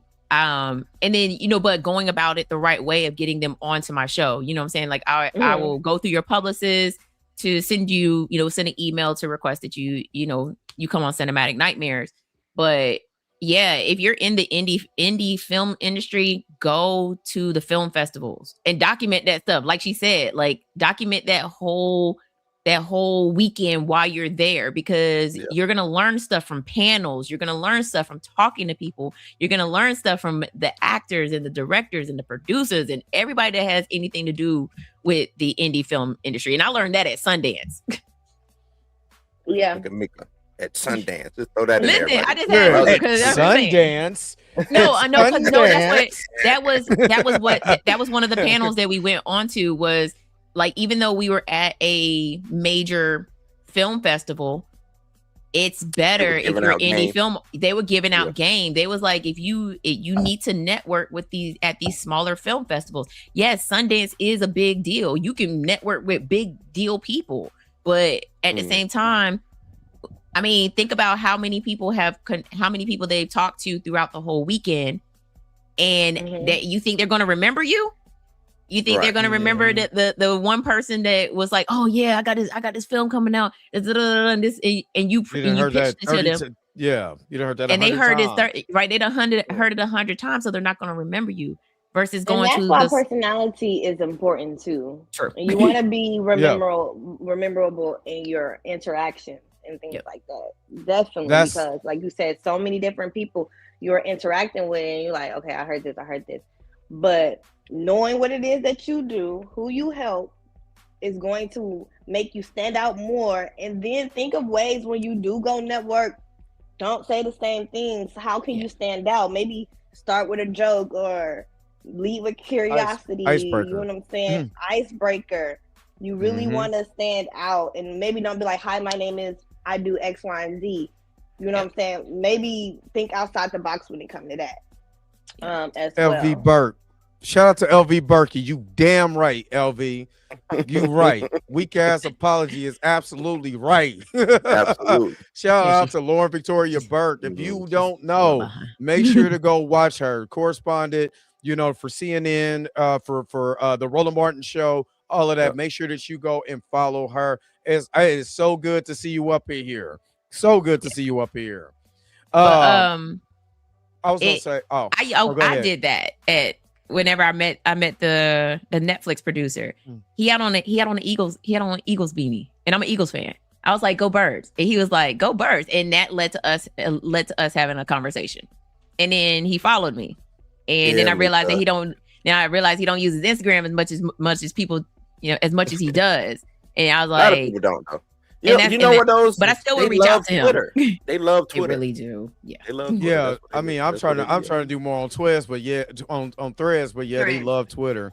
They love Threads. I'm on Threads. I'm not on Twitter. Threads. I love Threads. It's definitely dope. If you want to network and build your audience too, Threads is definitely a way to build your audience quick, fast, like TikTok. It gets you in front of people fast, and it's strongly SEO'd. So if you start searching up something that you don't search up, it's gonna start being on your feed. Just like with TikTok, you start searching up, like if you only watch movies and TV shows, but now you're looking up a recipe, best believe they're gonna start showing you recipes. Listen. Right? So Threads be like, oh, you like birds? Here, there you go. All the birds you want. And it only stops when you don't interact with those things. Like once it gets on your timeline and stuff, if you don't really like it or you don't stop or comment, then of course it's gonna refresh back to it. But that is the biggest thing with social media. So when I'm trying to connect with other creators on Threads or something, I'll put where I'm at, Kansas City.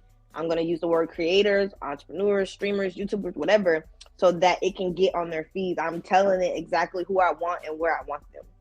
And the wonderful thing about threads is that you can tag, like there's a horror threads that everything that I post, I tag horror threads. And if you specifically search, if you're indie filmmaker, search for film threads or filmmaker threads or indie threads, and you're gonna find your people, and then start interacting with them. Interacting and creating connections. The more connections you create, the more opportunities you create for yourself. They tried to run me out the block on threads. Oh no. Yeah, they you got skedaddled for a little bit. You got skedaddled. What you doing over there? He was being messy. Why you snitching, Mika? He did it. He was being messy. It was a question. It was no way. No way. It was a question and a comment. It wasn't messy. It was. You was being messy. They was killing me. But I oh, go ahead. Sorry, go ahead. No, I was also going to say, it still goes back to your personality. So the first time I got asked to be on TMZ, and this was 2023, I think the beginning of 2023, I believe. I was nervous because I didn't think it was real until I clicked the link and I seen the bullpen. I was like, oh my God, I'm for real on TMZ. Like, this is about to be real. So I was like, what? And I was thinking, and you said it. I mean, you guys all said it. What is something that I could say that they will never forget? So I just used my personal. I just said something. Me can know. You ain't talking about the Patty. No, it was before on Patty. It was before Patty Pies. But I said I forgot what I said, and plus my background. And my background wasn't like this, which you can still see. My arcades and stuff like that. So I said something and it triggered them, and they started laughing. And it was like, "Yo, did you see his stuff in the back? That's really cool." Next thing you know, here I go again. They calling me the very next one. Hey, you want to get on the show? Then I said something else, and then I kept saying, I was like, every segment I do, I'm gonna say something unique and funny so I can be memorable. And I kept doing it. Yeah. Or they say clip forming now. Clip form. Yeah. In person. If you can clip form in person. That's how all the streamers get all them views. Kaizenad, Ben the Don, all of them. You see clips and you're like, oh, let me go to their page. Now they didn't say something funny. Like, I need to follow them. So, like, you can just have one memorable moment. Like, that's all it takes. Literally, that's all it takes. Or you can get recast for talking about Pay LaBelle. Recast me because I'm a black dude. I was like, that's not me. What is my segment?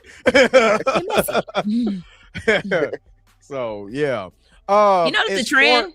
There's a lot of messiness going on between the two of them. I'm not messy, Mika. That's one thing I try to avoid. I'm a reaction channel. I'm a reaction channel. You both messy. All I do is react and give my opinion. I be over here sipping my water and doing my horror content, and y'all over here ruffling feathers. No, I don't ruffle feathers. Feathers ruffle me. See? You see how they defending themselves? You know what? Stand corrected. I'm gonna go ahead and take my seat, Judge. Thank you. No. I'm a reaction channel. When people bring me stuff, I react to it. Now it depends on that content creator how much of it feelings he in, and so if he get in his feelings, whoop-de-doo. He just in his feelings. Whoop-de-doo. I don't care. So recast the child. Messy. So as far as so let's get into this. You're a content creator. You're doing content. You're starting to see people either piggyback or steal your content. What do you do?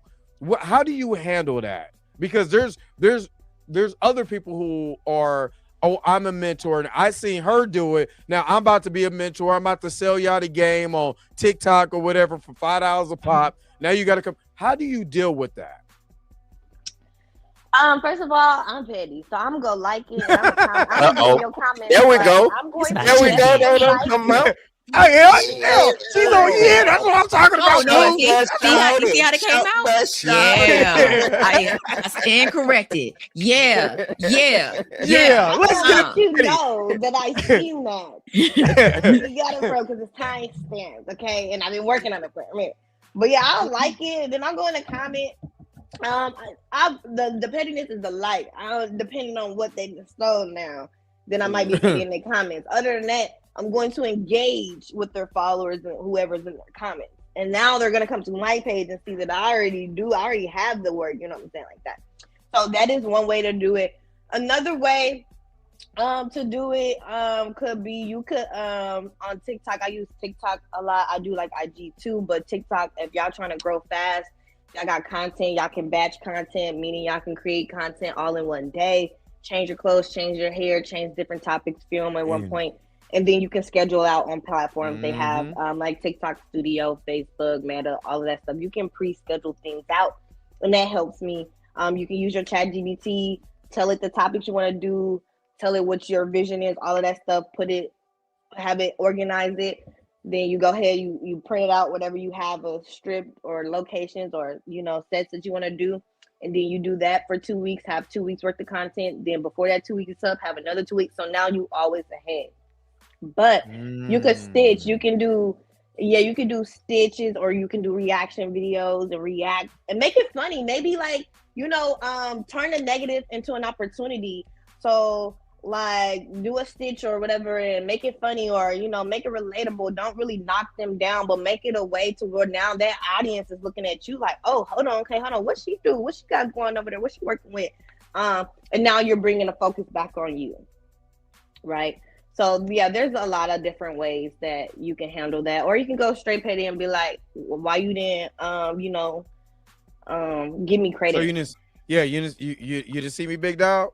Yeah, like you could have just gave me credit, or if you wanted to work with me, or you want to do a collab, you could have inboxed me or whatever. There's so many different ways. It just really depends on what the content is, or if it's a product. Now, if they still in my product name, they still in my brand, because I had that happen before. Okay, now I'm definitely gonna inbox you. This is definitely copyrighted, so you either take it down or you hands thrown, knees right? bent. Okay. Yeah, taking you Alvin, through you there, being messy. Up through the TikTok street. For sure. I wonder why. I have no idea. Alvin almost got banned for 55 months. So I don't know. You know what I'm saying? Why he's in here being messy. That's wild. Why 55 months? Right. I don't know. Why that specifically? You know what? I ain't gonna lie. I got that from Rampage Jackson's reactions. Is the funniest thing in the whole planet. He live by his name for real. He'll trip when he be spazzing out. Like, he be spazzing. He was like banned him for 55 months. I was like, that's hilarious. I'm still in that. I'll tell you where I got it from too. And dare you to come get me, because I'm hiding. If Rampage Jackson come around, I'm hiding. But no, I do feel the personality part, making it funny, but also in certain instances, if you make it informative, informative enough, because so when I got on YouTube, well, actually I started podcasting way back in August of 2017 was my first time podcasting, and I used to do it on speaker radio. And then when StreamYard came about, that's when I moved over to YouTube. But I was like what you were talking about right now, when were you talking about earlier, not really finding your audience. You're kind of all over the place. I'm talking about Black empowerment, but people want to talk about relationships and Black relationships. And now we're talking about, Black politics, and we're talking about politics. It's still no structure, because I'm talking about everything, but there's not one particular thing.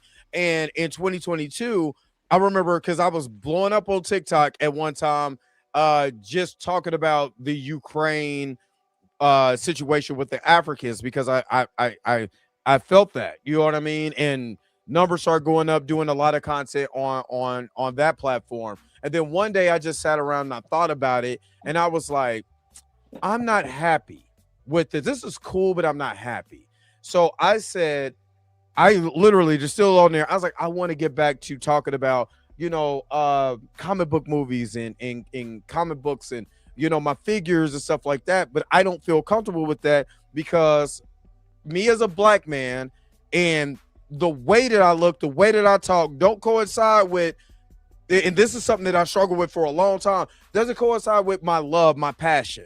You know what I'm saying? Because they feel like, and I talked to my brother about this. I was like, being a nerd in this space, being a black nerd, being a blurred, I didn't get looked at like that because I don't look like the average black like nerdy dude. You don't look like Ernie.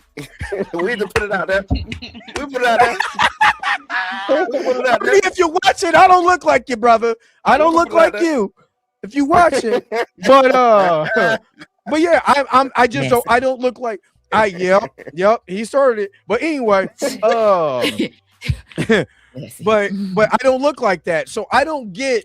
I honestly get looked at in this space where people look down on me because I don't look like that until I start spouting out different comics or different things that I like, different figures, whatever. I start geeking out. Now all of a sudden, like, oh well, he knows what he's talking about.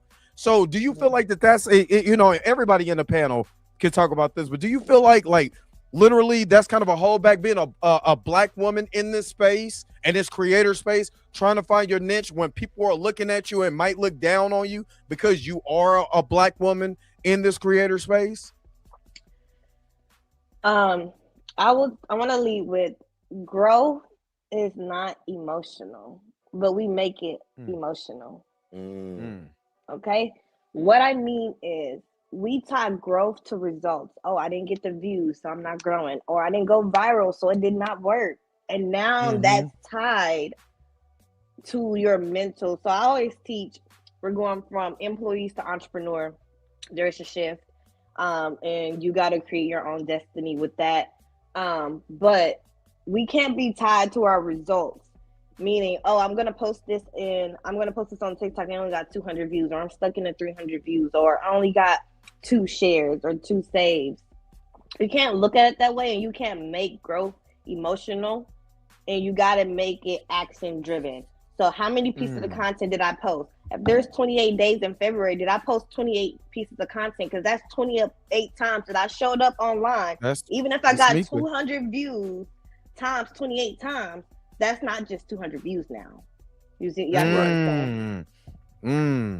So we can't make growth emotional, but then at the same time, we can't. As a beginner, I used to be a beginner. I teach beginners, mainly teach beginners. Even if you're advanced, I do have an advanced community. But we look at it like it's not working, or if people don't like us, or I'm outcast, or maybe I'm just really different, or we got to fit in all the time. But the reason I was able to grow my platform is because I went against everything people were doing online. Trying to go viral and stuff. I didn't focus on going viral. I focused on how many times can I show up? How many times can I post? How many people can I impact? Right. How many people can I impact and engage with and form a connection? Now, I have people who all I did was, like you said, if they follow you, you go and inbox them and say, thank you for the follow. That one message got me sales multiple times. And I wasn't even looking for a sale, but they like, okay, I like that she said, thank you for following, or we started a conversation from there. What do you do? Where do you live? Like, what are some things that you're trying to get into? What is your journey like? How can I help you? Now it's more personable, right? But I stood out. I don't think that as a Black woman in the space, it is hard because you do have a lot of pressure on you to do one thing. Like, a lot of people expected me to be in the beauty niche, and I wasn't. Like, you should do wigs and stuff. I still get that. You should do wigs, or you should do get ready with me, or you should do, and that's not what I do. So it's already like they got these expectations from what they want to see or what they want. But like you said, you're passionate about something and you already have something that you can talk about consistent. It doesn't feel like a job. It's not going to wear you out creating content. It's something that you can talk about for hours. And that's what you want. You don't want to just pick something, because now what you're going to find yourself, you're going to keep pivoting and you're not going to be able to build a foundation on social media to start scaling. I always use Beyonce because she didn't just lead. She didn't just start with multiple things. She made herself the brand. And then everything she launched after that, it was, oh, that's Beyonce, so I'm going to get it. Oh, it's Rihanna, so I'm going to get it, right? So you got to find your foundation. You got to find what you like to do, stick with that, and then start introducing new stuff in. And now they're already gonna like it or mess with it because they're like, okay, well, I already like them for this, and now they dropping this. Let me check this out, right? You have a foundation, you have a personal brand, so now you can start dropping other things. You don't want to drop everything all at once. You want to build on one thing. You want to be known for one thing. Then, like, you can start maybe dropping your own comic book or skits or right. And now they're already like, okay, well, hold on, I'm liking this, and make sure you can segment it together. If you can't, maybe just have it on the side. That's why we have link trees, right? You can always do I say TV show commercial. So the TV show is what makes you relatable, what makes you, personable, things like that. But the commercial is focused on the marketing and the products, drawing them in, telling them what you got going on, telling them what you got going on next, or what, what's coming. And then you jump back in a TV show. So if you ever watching a TV show and it's good and stuff like that, and you liking it, and then it cut off to a commercial, and now you're like, okay, oh my God. But the commercials, especially on Paramount, they always fit whatever it is you watching. Don't do that. So I was watching maybe recently I was watching Watson on there, and then it's like they won't have Tide commercials or all these other things. They might have truck commercials and stuff, but everything is tied in together, like from the TV show to the commercial to everything that is advertised, just like the NFL, like all of the commercials that they broadcast during that time is around food for football parties, watch parties, this, that, and the third, which is very intentional. So I would just say, find your niche, find your lane, stick to your lane, and then branch off from that, because you can always branch off from that. It's not one thing. And if it's not working, if you did it consistently for 90 days, I say at least do something for 90 days. You're like, okay, I'm really not seeing growth. I haven't been consistent with this. Maybe this is not something I'm actually interested in doing. Then, okay, now pivot. But you don't want to keep pivoting, and now you're just stuck in this cycle. Yeah. Right? So that's what I wanted to add for that. JD Informer says she spoke about scheduling. What would she recommend if someone who is fighting time every week but wants to create content? Sorry, you read that kind of fast. Oh, my bad. Scheduling. Okay, so I would say you don't have a lot of time. ChatGPT. Artificial intelligence is not going anywhere. Yeah, I was against it. I didn't want to do when they did that Facebook trend where they was creating the babies and them. I was like, I'm not putting my face in no AI. I'm not doing that. I became a baby. I'm not doing this. Right? So did Mika. Mika became a baby. I'm not doing that. I say use your AI. Use it. Now don't just take it and copy and paste it. Talk back and forth with your ChatGPT. I be talking to like my homegirl, like, we're not doing that sounds like somebody I know. Right. Hey, you're not gonna hate on me and Chuck's relationship. That's what you're not gonna I didn't even say a name. I just said I know somebody who do. And no, you're not gonna do is hate on me and Chuck's relationship. Did I look at the camera? Did I say Mika? It don't matter. You already pointed. You had did this earlier, and everybody was like, "Oh, it definitely Mika." You ain't gonna hate on me and Chuck. She gonna send Chuck after you, man. You better calm down, man. Calm down. Chuck, I'm sorry. Like the Terminator. Go ahead, continue. Hold on. Somebody said they was watching Bob's Burger and they seen Taco Bell. That is very intentional because you already watching something that's food and things like that. And they be listening to it anyway, because I was just thinking the other day, like, I want some pizza. Then I seen a Little Caesars video and I'm just like, okay. Or when I get on Facebook after, like, I say something, I get on Facebook and now all I see is ads and stuff about Fashion Over or something. It's like, okay. Very intentional. So be very intentional. But I would say use your ChatGPT. Figure out what your niche is. If you don't know what your niche is, put into like 5 interests. What are you interested in? What topics? What you watch? Stuff like that. Give it all of that stuff. Or what some things you like to do. And from that, you're going to say what topics or what will most likely be easier for me, to create based on this information. From that information, it's going to give you topics and suggestions. Pick those, and then go ahead and create that content.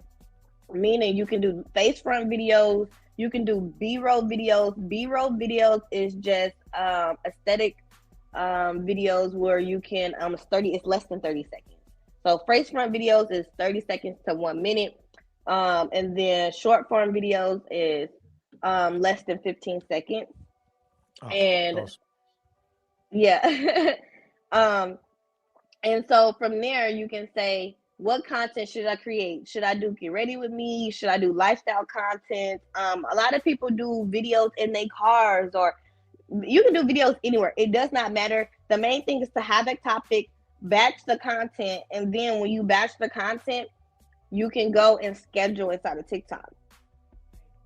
So I use TikTok and I use Google. Use Google Calendar. I love Google Calendar, ChatGPT. Also, somebody can drop this in the chat. AnswerThePublic.com. Answer the Public. Yes, you can go on there if you know, like the indie films on there. You can go in there and type on that, right? You can type that topic in there, and it's gonna give you a list of what people are searching up within that niche. Okay. So now you don't have to think about what are people asking or what are people searching and what questions. Answer the Public is going to give you all of that information. Once you have your niche and you have the topics you want to talk about, you know what kind of content you want to form, or you can do content right here. You can do B-roll content where you just add the words over. You could be walking in and out of the kitchen, open the fridge, and then you can have like text on the screen. You can do that, and then you can just batch them out. I would say the biggest thing is batching and scheduling. And Instagram has a scheduling feature. TikTok Studio has a scheduling feature. All of these things, and even they have apps now like Buffer and all of these other apps that you can link, Hootsuite that you can link and start scheduling out now. I know on Facebook, if you have a community, you can schedule out. There's a lot of different ways that you can do it. I would say the main thing is to have a topic, a day where you go over what topics or what stories are you telling this week.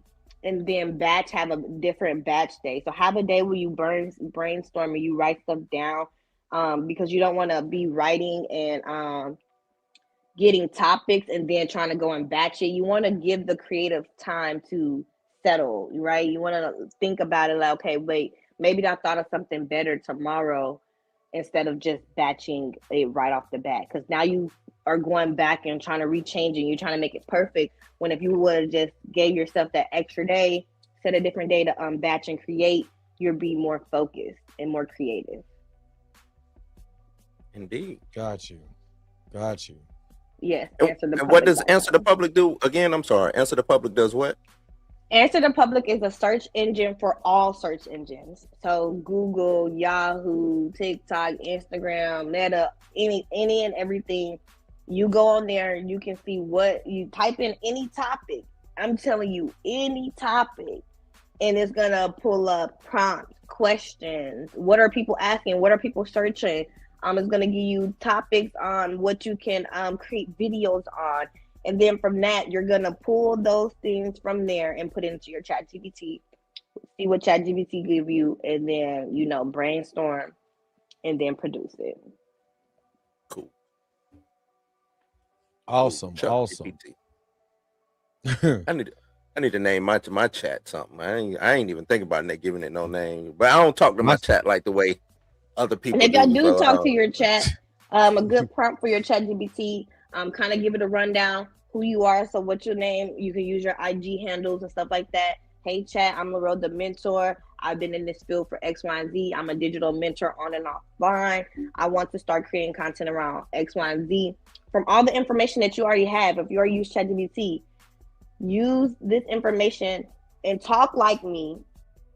Talk like you don't sound like a bot. So now you've been talking how you text. I say a lot of I wanna or want to. Stuff like that. So now I want that. Are we saying okay, or like a lot of slang. I talk. So now I'm training my ChatGPT to remember certain key factors and to talk like me and now start giving me ideals based on how I speak and how I show up to you.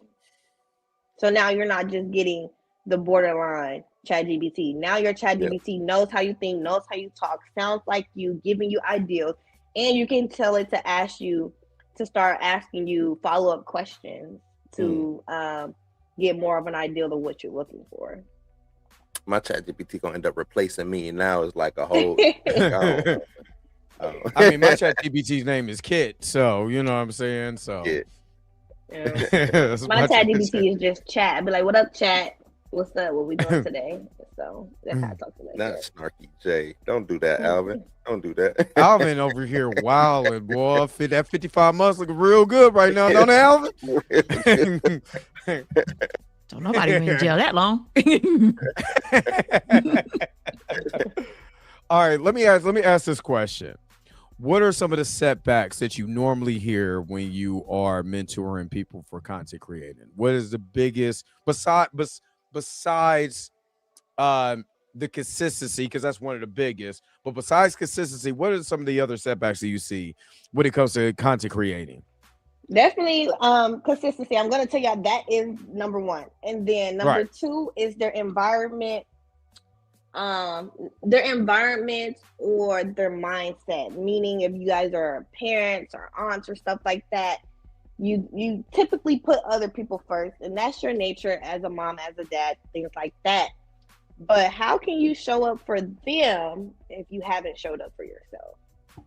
Say that again for the people in the back. How can you show up for them if you haven't showed up for yourself? So a lot of my mentees are moms. I do have a lot of moms. I do have dads in my community too, but they be like, "Oh, well, I got to put the kids down, or I got to do this, I got to do that." So time management, I speak a lot about time management inside my mentorship, because often we had the time and we do have the time, but we chose to do something else. So when you do get that downtime, it's like, oh, I deserve a break, or I want to binge watch this show. And now you hooked. Now you on the cliffhangers, and now you just watching TV. That's time. If you guys use 30 minutes every day, or even less than 30 minutes to work on your business consistently, it's going to grow over time. The more you do it, the more repetition you got. So definitely consistency. Your environment. So if you are already going out, or even on the weekend, so you work Monday through Friday, Monday through Saturday, Tuesday through Sunday, whatever. And you're on the weekend, you're like, I deserve a break. Work hard, play hard. That's something I don't live by for real. Right? Because now you're just conditioning yourself. Oh, I didn't work all this time. Now I just get to play, when really you should be building. You will have time to play. You can set a time. And I will say, build you a schedule. So I use Google Calendar. There's Toro. There's other Notions. There's other different things that you guys can use to build you a schedule. But if you already know you got to get up and get your kids to school at 8, time block from 8 to 10, boom.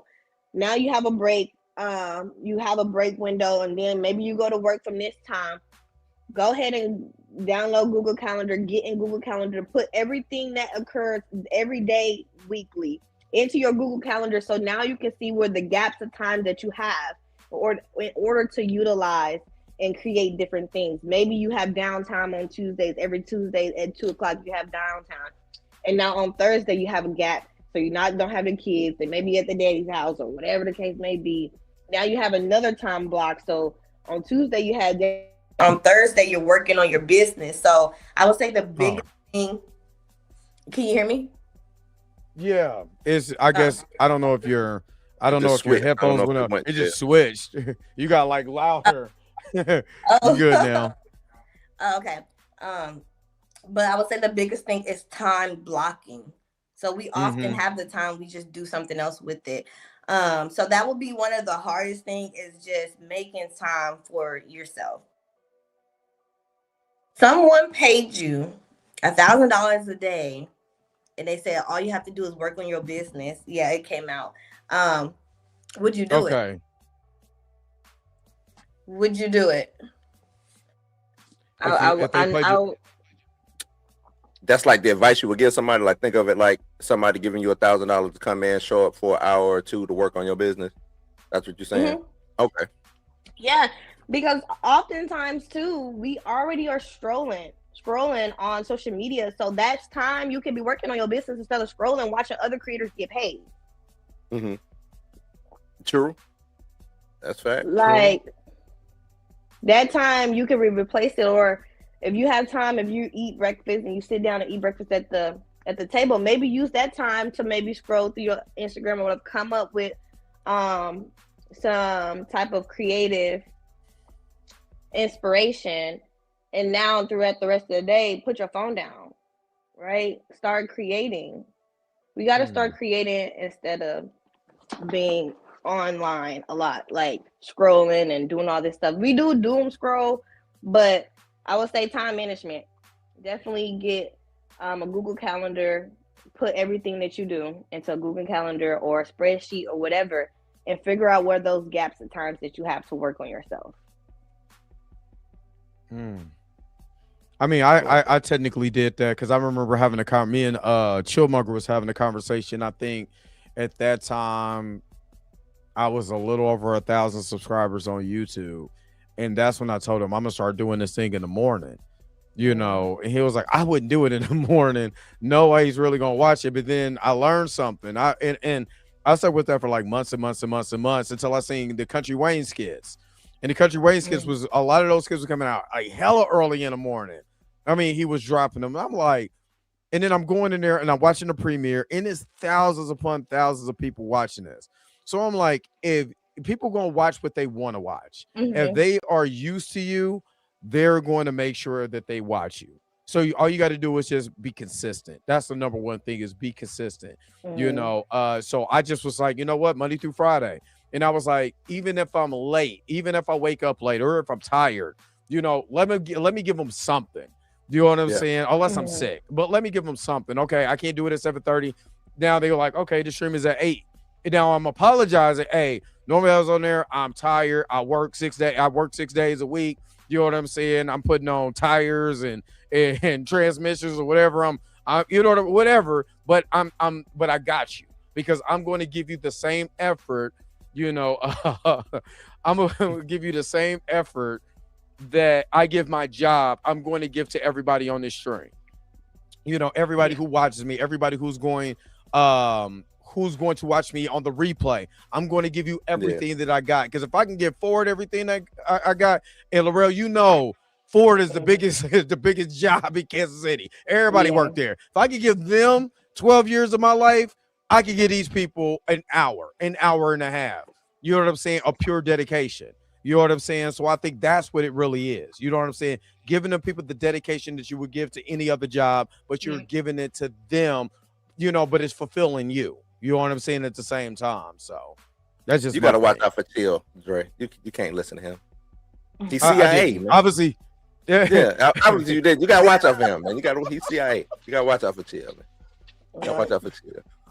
And yes, Calvin is my dude, man. Calvin is my dude. Let me answer Calvin real quick. Your weather's lovely day, okay? That's what I'm gonna go with. You gotta answer him. He gonna keep going. He gonna ask another question, but that's my guy, man. That's my guy. But go ahead. I'm sorry, Miss Correa. Oh no, you're good. And I would just say another setback is not knowing what platforms to post on. And what I normally say is pick the platform that you show up the most on, whichever one you're doom scrolling on the most. Pick that platform and just stick to one platform. Stop trying to do all the platforms. Master one platform, master one niche, and then bring your audience over to these other platforms. Now, don't stay too long on one platform, because if TikTok shut down and you didn't build your whole platform on TikTok, you gotta start over. Once you get a following, once people are interacting, once people are showing up for you, be like, hey, follow me on IG. That's what I did. I started on TikTok. I started having an audience. I'm like, hey, go check out my Instagram. Or if you want to see the full video, go to Instagram. Or if I'm on TikTok and I'm doing a long form, I'm going to post a short form and be like, go check out my YouTube for the full video. So now I am getting them on the platforms where I need them at, and they are not just on one platform. So if something happens with TikTok or something happens with IG, I can still have a way to connect with them. And then another tip is have an email list or have a free community to where you can have everybody in that community. You don't have to talk in there every day. You can if you want, but at least have somewhere for them to go and have community with you. So if something happens, you can go and talk to them. You can go and chat, be like, hey, this is what we're doing. This is where we're pivoting. But if you don't have a community, it could be I started off with a free Facebook group. Now I use Instagram chats or channels and things like that. But I have somewhere where my community can grow. You got Discord, you got Telegram. I need to get a Discord. That's what you got GroupMe, Telegram, Discord, Instagram, TikTok, Facebook. There's so many different things where you can have a community, and it can be free. And then you can always go to paid, or you can have different tiers. Like this is the free chat, but if you start teaching or you start doing masterclass, I do a lot of masterclass. Now you have another tier, right? So you can do that. You have the school platform. You have Mighty Network. There's so many apps out here nowadays that you can use to stay connected to your community outside of social media. Because you don't own those followers on social media. You don't control those followers until you have them in your own chats, right? Because if social media cuts it off or somebody takes your page, what are you going to do? So these are some things you do want to know as a beginner and that they won't tell you. All right. Mika Blue, did you have anything else to add to that, or? No. I think she's spot on. Yeah, that's good information. Spot on. It is really good information. We do have another super chat. You guys have been amazing. Miss Roberta with a $10 super chat. Channel support. I'm back. Who cussing? Mika. She did. The dude at the BAFTA is cussing. The dude at the BAFTA. If Miss Roberta, because he cussing, this is what I'm gonna do to him. You are truly amazing. Thank you for your super chat.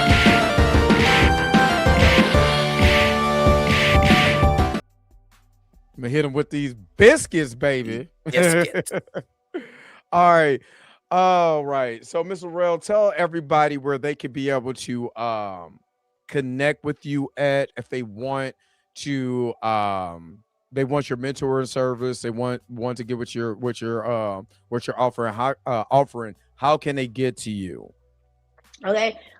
Before I say where you can follow me, if you are a creator or entrepreneur, at names need to be the same on all platforms unless it's taken, and it should be slightly off. But you guys can follow me on all platforms at LarelleDaMentor.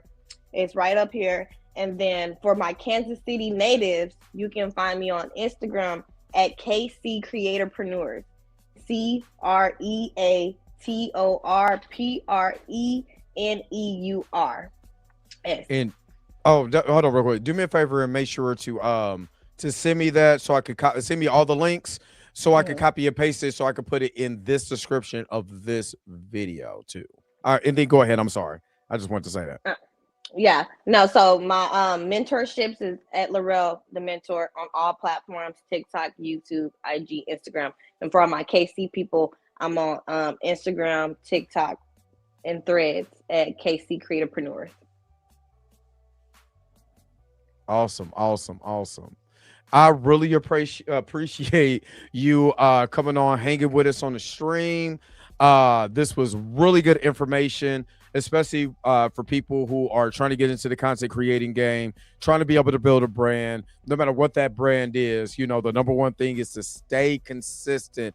Treat that one subscriber, that one follow like you have your million. And trust me, it's going to be worth it at the end. So I really appreciate it.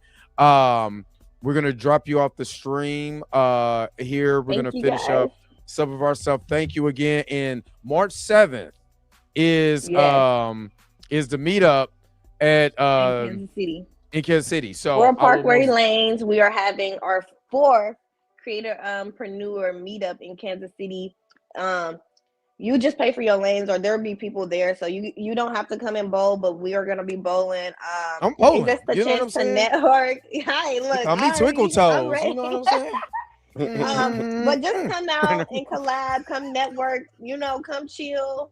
You want to find other creatives. If you want to know what to do in the summertime, you're trying to be outside, safe and chill. make sure y'all follow me. We gonna have multiple events all throughout the summer. But yes, our next one is March 7th, at 1 p.m. to 4 p.m. War Parkway. And I will be there. Yeah. So I'm gonna be there like the Jacksons. I'll be there. Yes. So thank you guys for having me. I really appreciate this. Thank you for coming on. We really a lot of good information. Thanks. Very good information. So I will be talking to you later, and just inbox me all the links to your to everything that they can be able to connect you with, so I can make sure to put it in description in the chat. Awesome. Or Thank in this you guys. In this description. Thank you. Appreciate you. See you soon. See you guys. Oops, I didn't mean to hit it that quick. My fault. That was an accident. I didn't mean to hit it that quick. All right. Mika Blue, what do we got? What we got coming up soon? What do we got? What y'all got? You know what I tell y'all all the time, man. This blues news, man. Blues news is, but no, Thursday, hopefully I'm trying to go audition for this film on Thursday, so I might go and are you about to be a Targaryen? That's all I want to know. Hey, look, man, keep that on the low, man. Keep that on the low, dog. Keep it on the low. Nah, I ain't HBO ain't called me up yet, man. I wouldn't mind being the Targaryen, you know what I'm saying? Or so I could just bastard, so I can yell that out. But nah, man, it's a local joint here, man. So yeah, other than that, that's what's up. That's what's up. I said let me get back into it, because a lot of things going on on the movie side of things, man, that I said let me get back in contact. Let me get back in touch, because I did this one movie and it ain't came out yet. And I hollered at that dude, and he was like, we got to reshoot some stuff, but that was last year, man. When we gonna reshoot? Are you gonna come? You know what I'm saying? Like, I spent my time. Well, he did pay though, so I got paid for it. So you got paid. You just want to know. You want to see the work though. I just want to see the work. Yeah.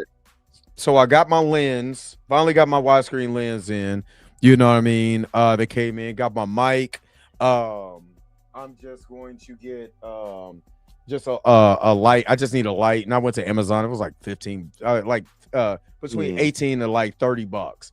Just to get the light on it. I am going to get a dummy battery for long, you know what I'm saying, for longer shoots, because I was just using the battery up in this mug, and that mug went dead light really quick. And it was telling me I had 5 hours left, and I'm like, where? You know what I mean? Because I was doing my settings, I was doing some testing on the mic. Because this is, Rolls mics are really industry level. They're really good mics. And since we're doing a basically a one shot face to face, not one shot, but one area face to face, I didn't need to buy the wireless mics. You know what I mean? All I needed was one good, basically boom mic or stick mic that captures everything, and everything else I could be able to do in post, as long as the levels is right. You know what I mean? So, So, yeah, I'm excited. I've never been this excited before in my life. And this is the one where I'm like, because I'm actually, I know that I'm getting back into my bag. You know what I mean? I'm getting back into a love that I've had for a long time. And that's acting and entertaining people. I love entertaining people. And I'm like, this is a way for me to show my skills. I'm actually going to be on the backside, on the camera side, and with the writing and with the editing. This is perfect for me. I'm ready for the challenge.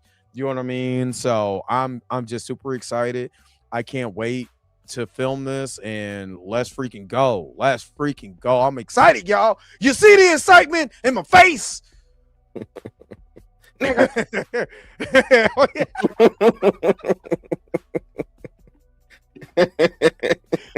Boy, he better not never watch Def Jam. That's what it is.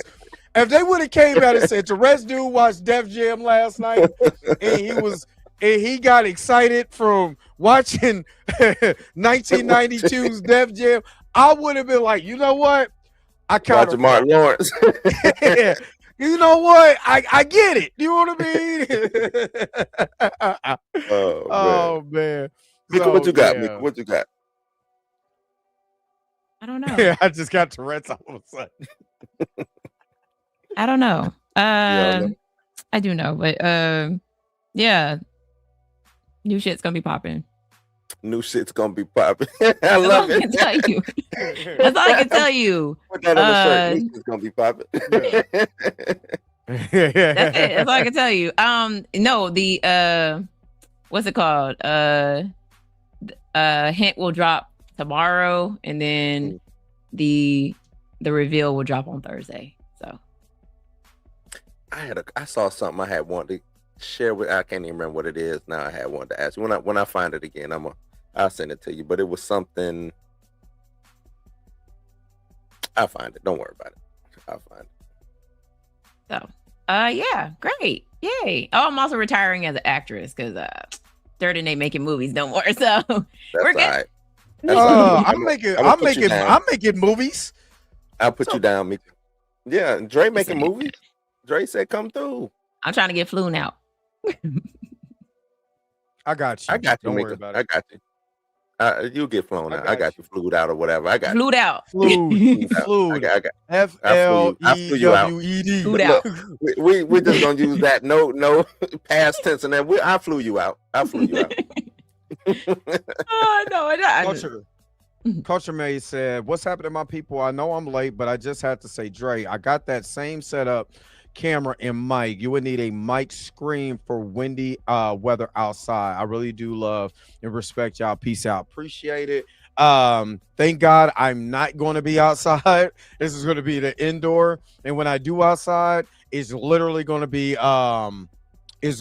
B-roll footage that would not have anything on it but background music. I'm going to strip the audio of it and just have the background. So yeah, in Stamina, you are absolutely right. Massive racist. You know what I'm saying? Okay, yeah, that was it. Top fives. Game night is this Saturday. Jeopardy. Gonna reach out to all the Jeopardy. Did you say deputy? Jeopardy? Jeopardy. Not like I ain't did this one before. Jeopardy. Okay, I thought you were saying deputy because I shot the sheriff. Jeopardy. Shot the sheriff.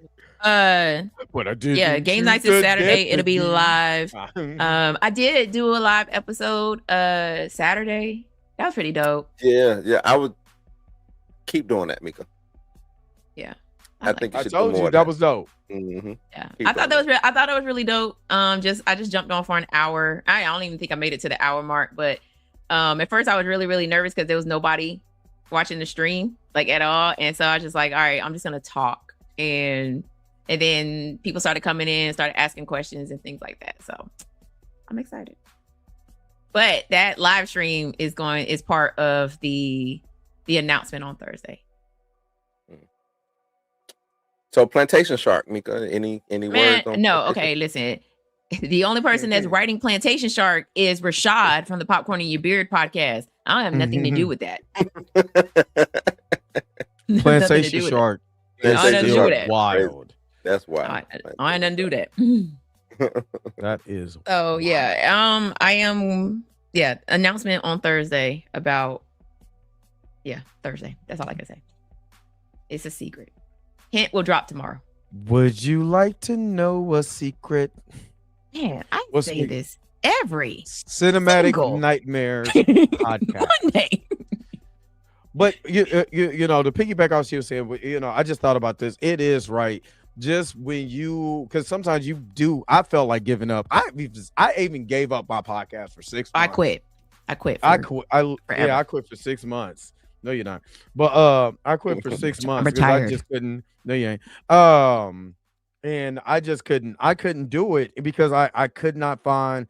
I was too busy looking at numbers and all of that. And really, in this game, stop looking at numbers. Just looking at the numbers. Yeah. Stop looking at the numbers. You know what I'm saying? Look at how good your content is.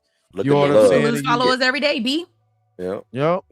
Or you can turn around and gain. You'll lose followers or turn around and gain 100 more. You know what I'm saying? Say something about, just do a reaction video, and then you turn around and everybody following you for some reason. I don't know. You know, that's what happens. You know, beef brings content. Beef beef. I cook it. You know what I'm saying? I cook it for dinner. You know what I'm saying? But no, yeah, that's it. Top 5 this Sunday. I did drop a top 5 last Sunday. I did Black Vampires. Yeah, that's it. I'm retired. I'm retiring Exploring the Shadows because I felt like it was a little too much. It was getting a little preachy. So not preachy, but more like professor-ish. No, ain't that wrong with being a professor? No. Because I try not to say I try to like the top 5s are fun. You know what I'm saying? Like, because I you don't want to come off like a know-it-all or something. Yeah, I don't want to come off as like, oh, I know every subgenre of horror, which I really don't. Horror. Yeah, right. So You're bougie. What was the term? Clubs and watch what horror. was the term? They said the A24 was elevated horror. No, so like I don't watch that. It's not elevated enough. It's not elevated. I was gonna switch it over to doing anthology movies, but then I was like, do I really want to spend the time like talking about movies that people already know about, like The Twilight Zone or Creep Show or things like that? Yeah. So I have changed. I'm changing it, and that will drop on Thursday. Hooray! Yay! Go Mika! Hooray! That's also up. I won't be on next Monday. She won't be on next Monday. That's what's up. I won't be here next Monday because I'm gonna be I'm gonna be with my people in the Dominican Republic. Did you think I'm Dominican? Have fun. Be safe too. Well, peeps. With my people. Familia. With my people. For the longest time, Blue thought I was Dominican. I did not think you was. I just ran with it. I didn't think you was Dominican. Torian said he'll be the new Mika when you leave. No, you won't. No, you won't. I'm coming back. God damn it. Me no black, papi. Me no black. Me no black. Me no black. I had no idea what you're talking about. I'm not black. No, actually, I'm paying for this flight. Actually, no, I'm not. Delta, I had Delta miles. I'm good. But you did pay for the flight. I did pay for the flight. Actually, no, I did. I used all my Delta miles to pay for the flight. Yeah, Hula Gang. I know. Mika, did I tell you about that? Because I know you had posted the and he also did Blackula, the comic. He has I think he got 3 volumes of the Blackula comic book that he did. So see, I want to be like the know-it-all horror person, like, but I know. I mean, but you are what you are, Mika. If you own that, you own that. You know what I'm saying? You can't get away from it. So I mean, I during the live I did. That's wild. All right, we can go now, Dre. We can wrap it up. Wow. Oh. What? What happened? What just happened? Earth too, Dre. Okay. Like I can't just be me. Make sure you check out Cinematic Nightmares podcast everywhere on Instagram, Threads, and YouTube. Oh, also, I have been also posting 28 days of Black History Horror. We're on day 23, and yeah.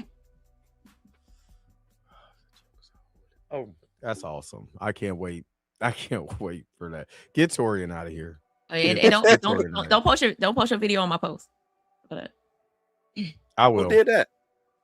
I did. They hijacking post now. I'm trying to piggyback off of what Mika doing right now. I'm trying to get in the horror game too, baby. I'm a grifter. I'm trying to get in the horror game so I can grift in horror. They ain't grifted in horror yet. No, I'm about to say everything in horror is woke. Stupid. I mean, I went back and watched Nightmare on Elm Street. It is woke. It is. I was sick of this woke. Why Michael Myers had to have a white face, huh? Because they wanted to be woke by the evil man being white. Jesus Christ. Whoa. Oh, and thank you, Culture Made Channel. I saw your comment. I appreciate you. All right. So of course I'll be coming back with another grifter video in the morning. So hey, I'll see you guys in the morning. Where you be finding, like, how you getting all these grifters? Because people be sending it to him. Dude, no, I literally, that's what I'm legitimately, asking. Like, damn, legitimately, I literally, because I follow Birdman, High CHD, Utterly Noah, a few of these channels anyway. So especially since I do reaction videos to them, my algorithm is going to feed me more grift, more grift reactions, more just griffity griff. You know what I'm saying? So you know, it just happens. You know what I'm saying? They, you know. That Eric July was funny to me though. That's a funny dude, man. That's really funny. And then they talking about, can he take over? I saw that. Whatchamacallit? Milestone. Milestone. No. Get out of here. Taste the biscuits. Get out of here. Get out of here, son. Yeah, we good on that. He can't even get his. What are you trying to get? The third edition of Ice? He can't even get that off the ground. Y'all talking about him taking over Milestone? He out here begging for that now. He the comic book Dr. Umar. Nah, somebody pointed out that we were crabs in the bucket because we don't support Eric July because he's black. I don't support Eric July because he be doing a whole bunch of shoe bootying. That's the reason why I don't do that. And then you hang with the people who don't like us. So why? Okay, yeah, you're right. Yeah, and that's the whole. Because now we're about to get back into the weeds with the Rob, Ernie, you know what I'm saying, that whole situation. But that is the point. Like, why am I supporting? Because it's not his whole thing ain't genuine. You know what I'm saying? It's not a genuine thing. He doesn't care about comics. He doesn't care. That's not what it was. That's not what it is. So, and like you say, he over there kicking it with the neurotics and all of them. You know what I'm saying? He ain't no different than your boy with the high top. Who's my boy with the high top? You know, I ain't. You know, I'm gonna keep it. I'm gonna keep it classy a little bit. Mika said we're a little too messy, but you know, he came at you by Ironheart. You know who I'm talking about. Yeah, you know what I'm talking about. Ain't no different. Yeah, ain't no different. No different. So yeah,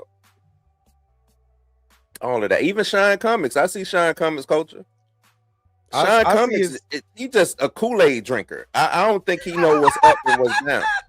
He just drinking the Kool-Aid. You know what I'm saying? It's just he went hard at the Ernie, and I seen that, which was, I mean, it's been out there, so that ain't nothing new. But it's a thin line where you start coming after people. You know what I'm saying? You coming after Rob to defend. No, you're coming after Ernie to defend Rob while also opening up Eric July is wild business.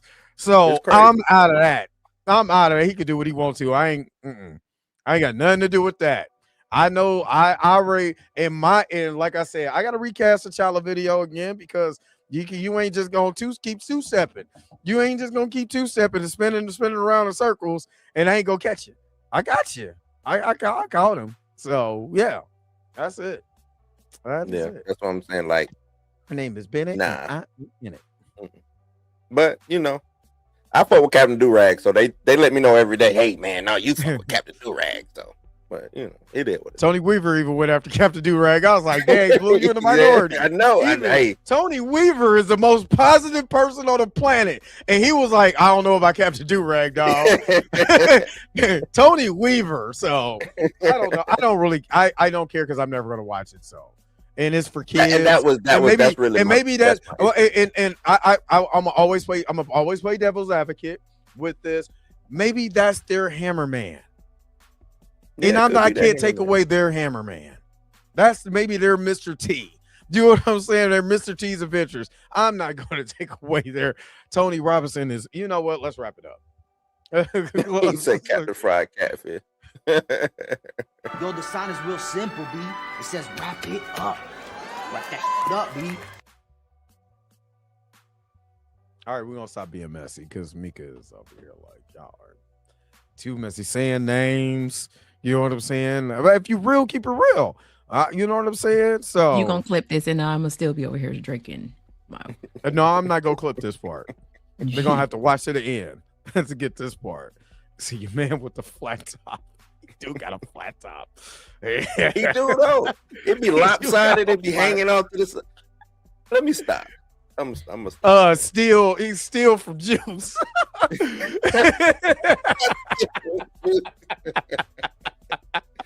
Still from Juice was shook, boy. He was scared. Yeah, I feed y'all break my mom's stuff. My parents gotta come here, man.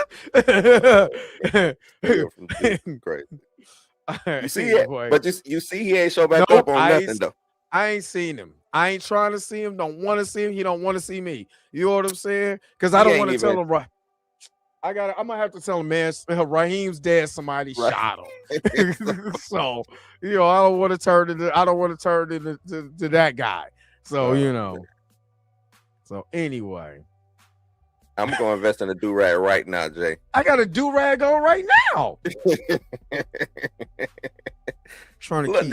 Do-rag man was, Explain. Finish your thoughts so we can wrap this. Dre is do-rag, man. You do-rag. At first I was Hat Man. Now I'm do-rag man. Do-rag. That's what I'm saying. Yeah, I'm gonna let them have it because again, this mug might be their cap. This might be their Hammerman. This might be their like I said, their Mr. T Adventures. That might be their first introduction to a black hero. You know what I'm saying? So I'm not gonna take that away from the kids. You know what I'm saying? Do I like the name? No. I can't even get Biscuit Man and Honey Sauce off the ground. Sorry, YouTube. Yeah, that ain't happening, right? That ain't happening. All right, we really got to wrap it up. Torian's over here on the corny jokes. So thank you so very much for tuning in to another episode. Not the do-rag, Mac. Do-rag. That sounds like a pimp. Uh-oh, here come do-rag Mac. Yeah, I'm do-rag Mac. Oh, man. Baby, where's my $5 at? Oh, you better give him this money. He's do-rag Mac. Nah. Do-rag Mac. Yeah, show you right, you jive time turkeys.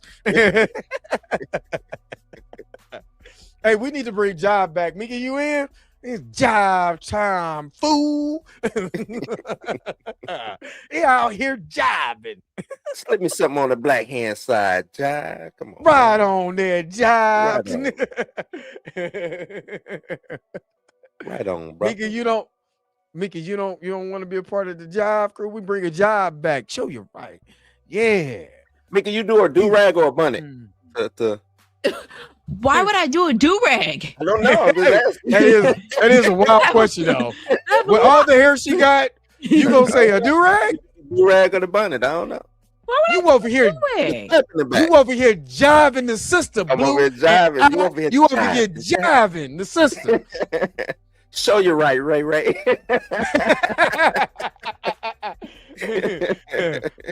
gonna have your little boy on the set. Keep playing. Still in radios. Oh man, let's get with the worst haircut in movie history. What?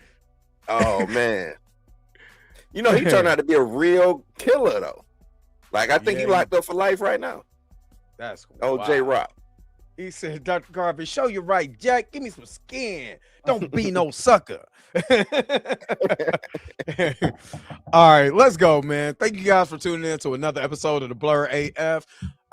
Put in the comment section. Do you want Jive back? Put that in the comment section. Put that in the comment. Bring Jive back.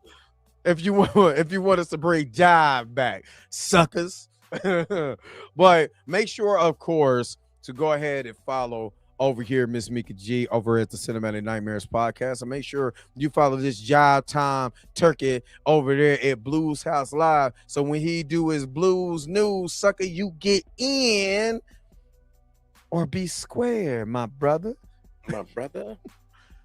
All right, now peace, love, and soul. Make sure you guys are vibing higher on a higher plane by smoking them trains.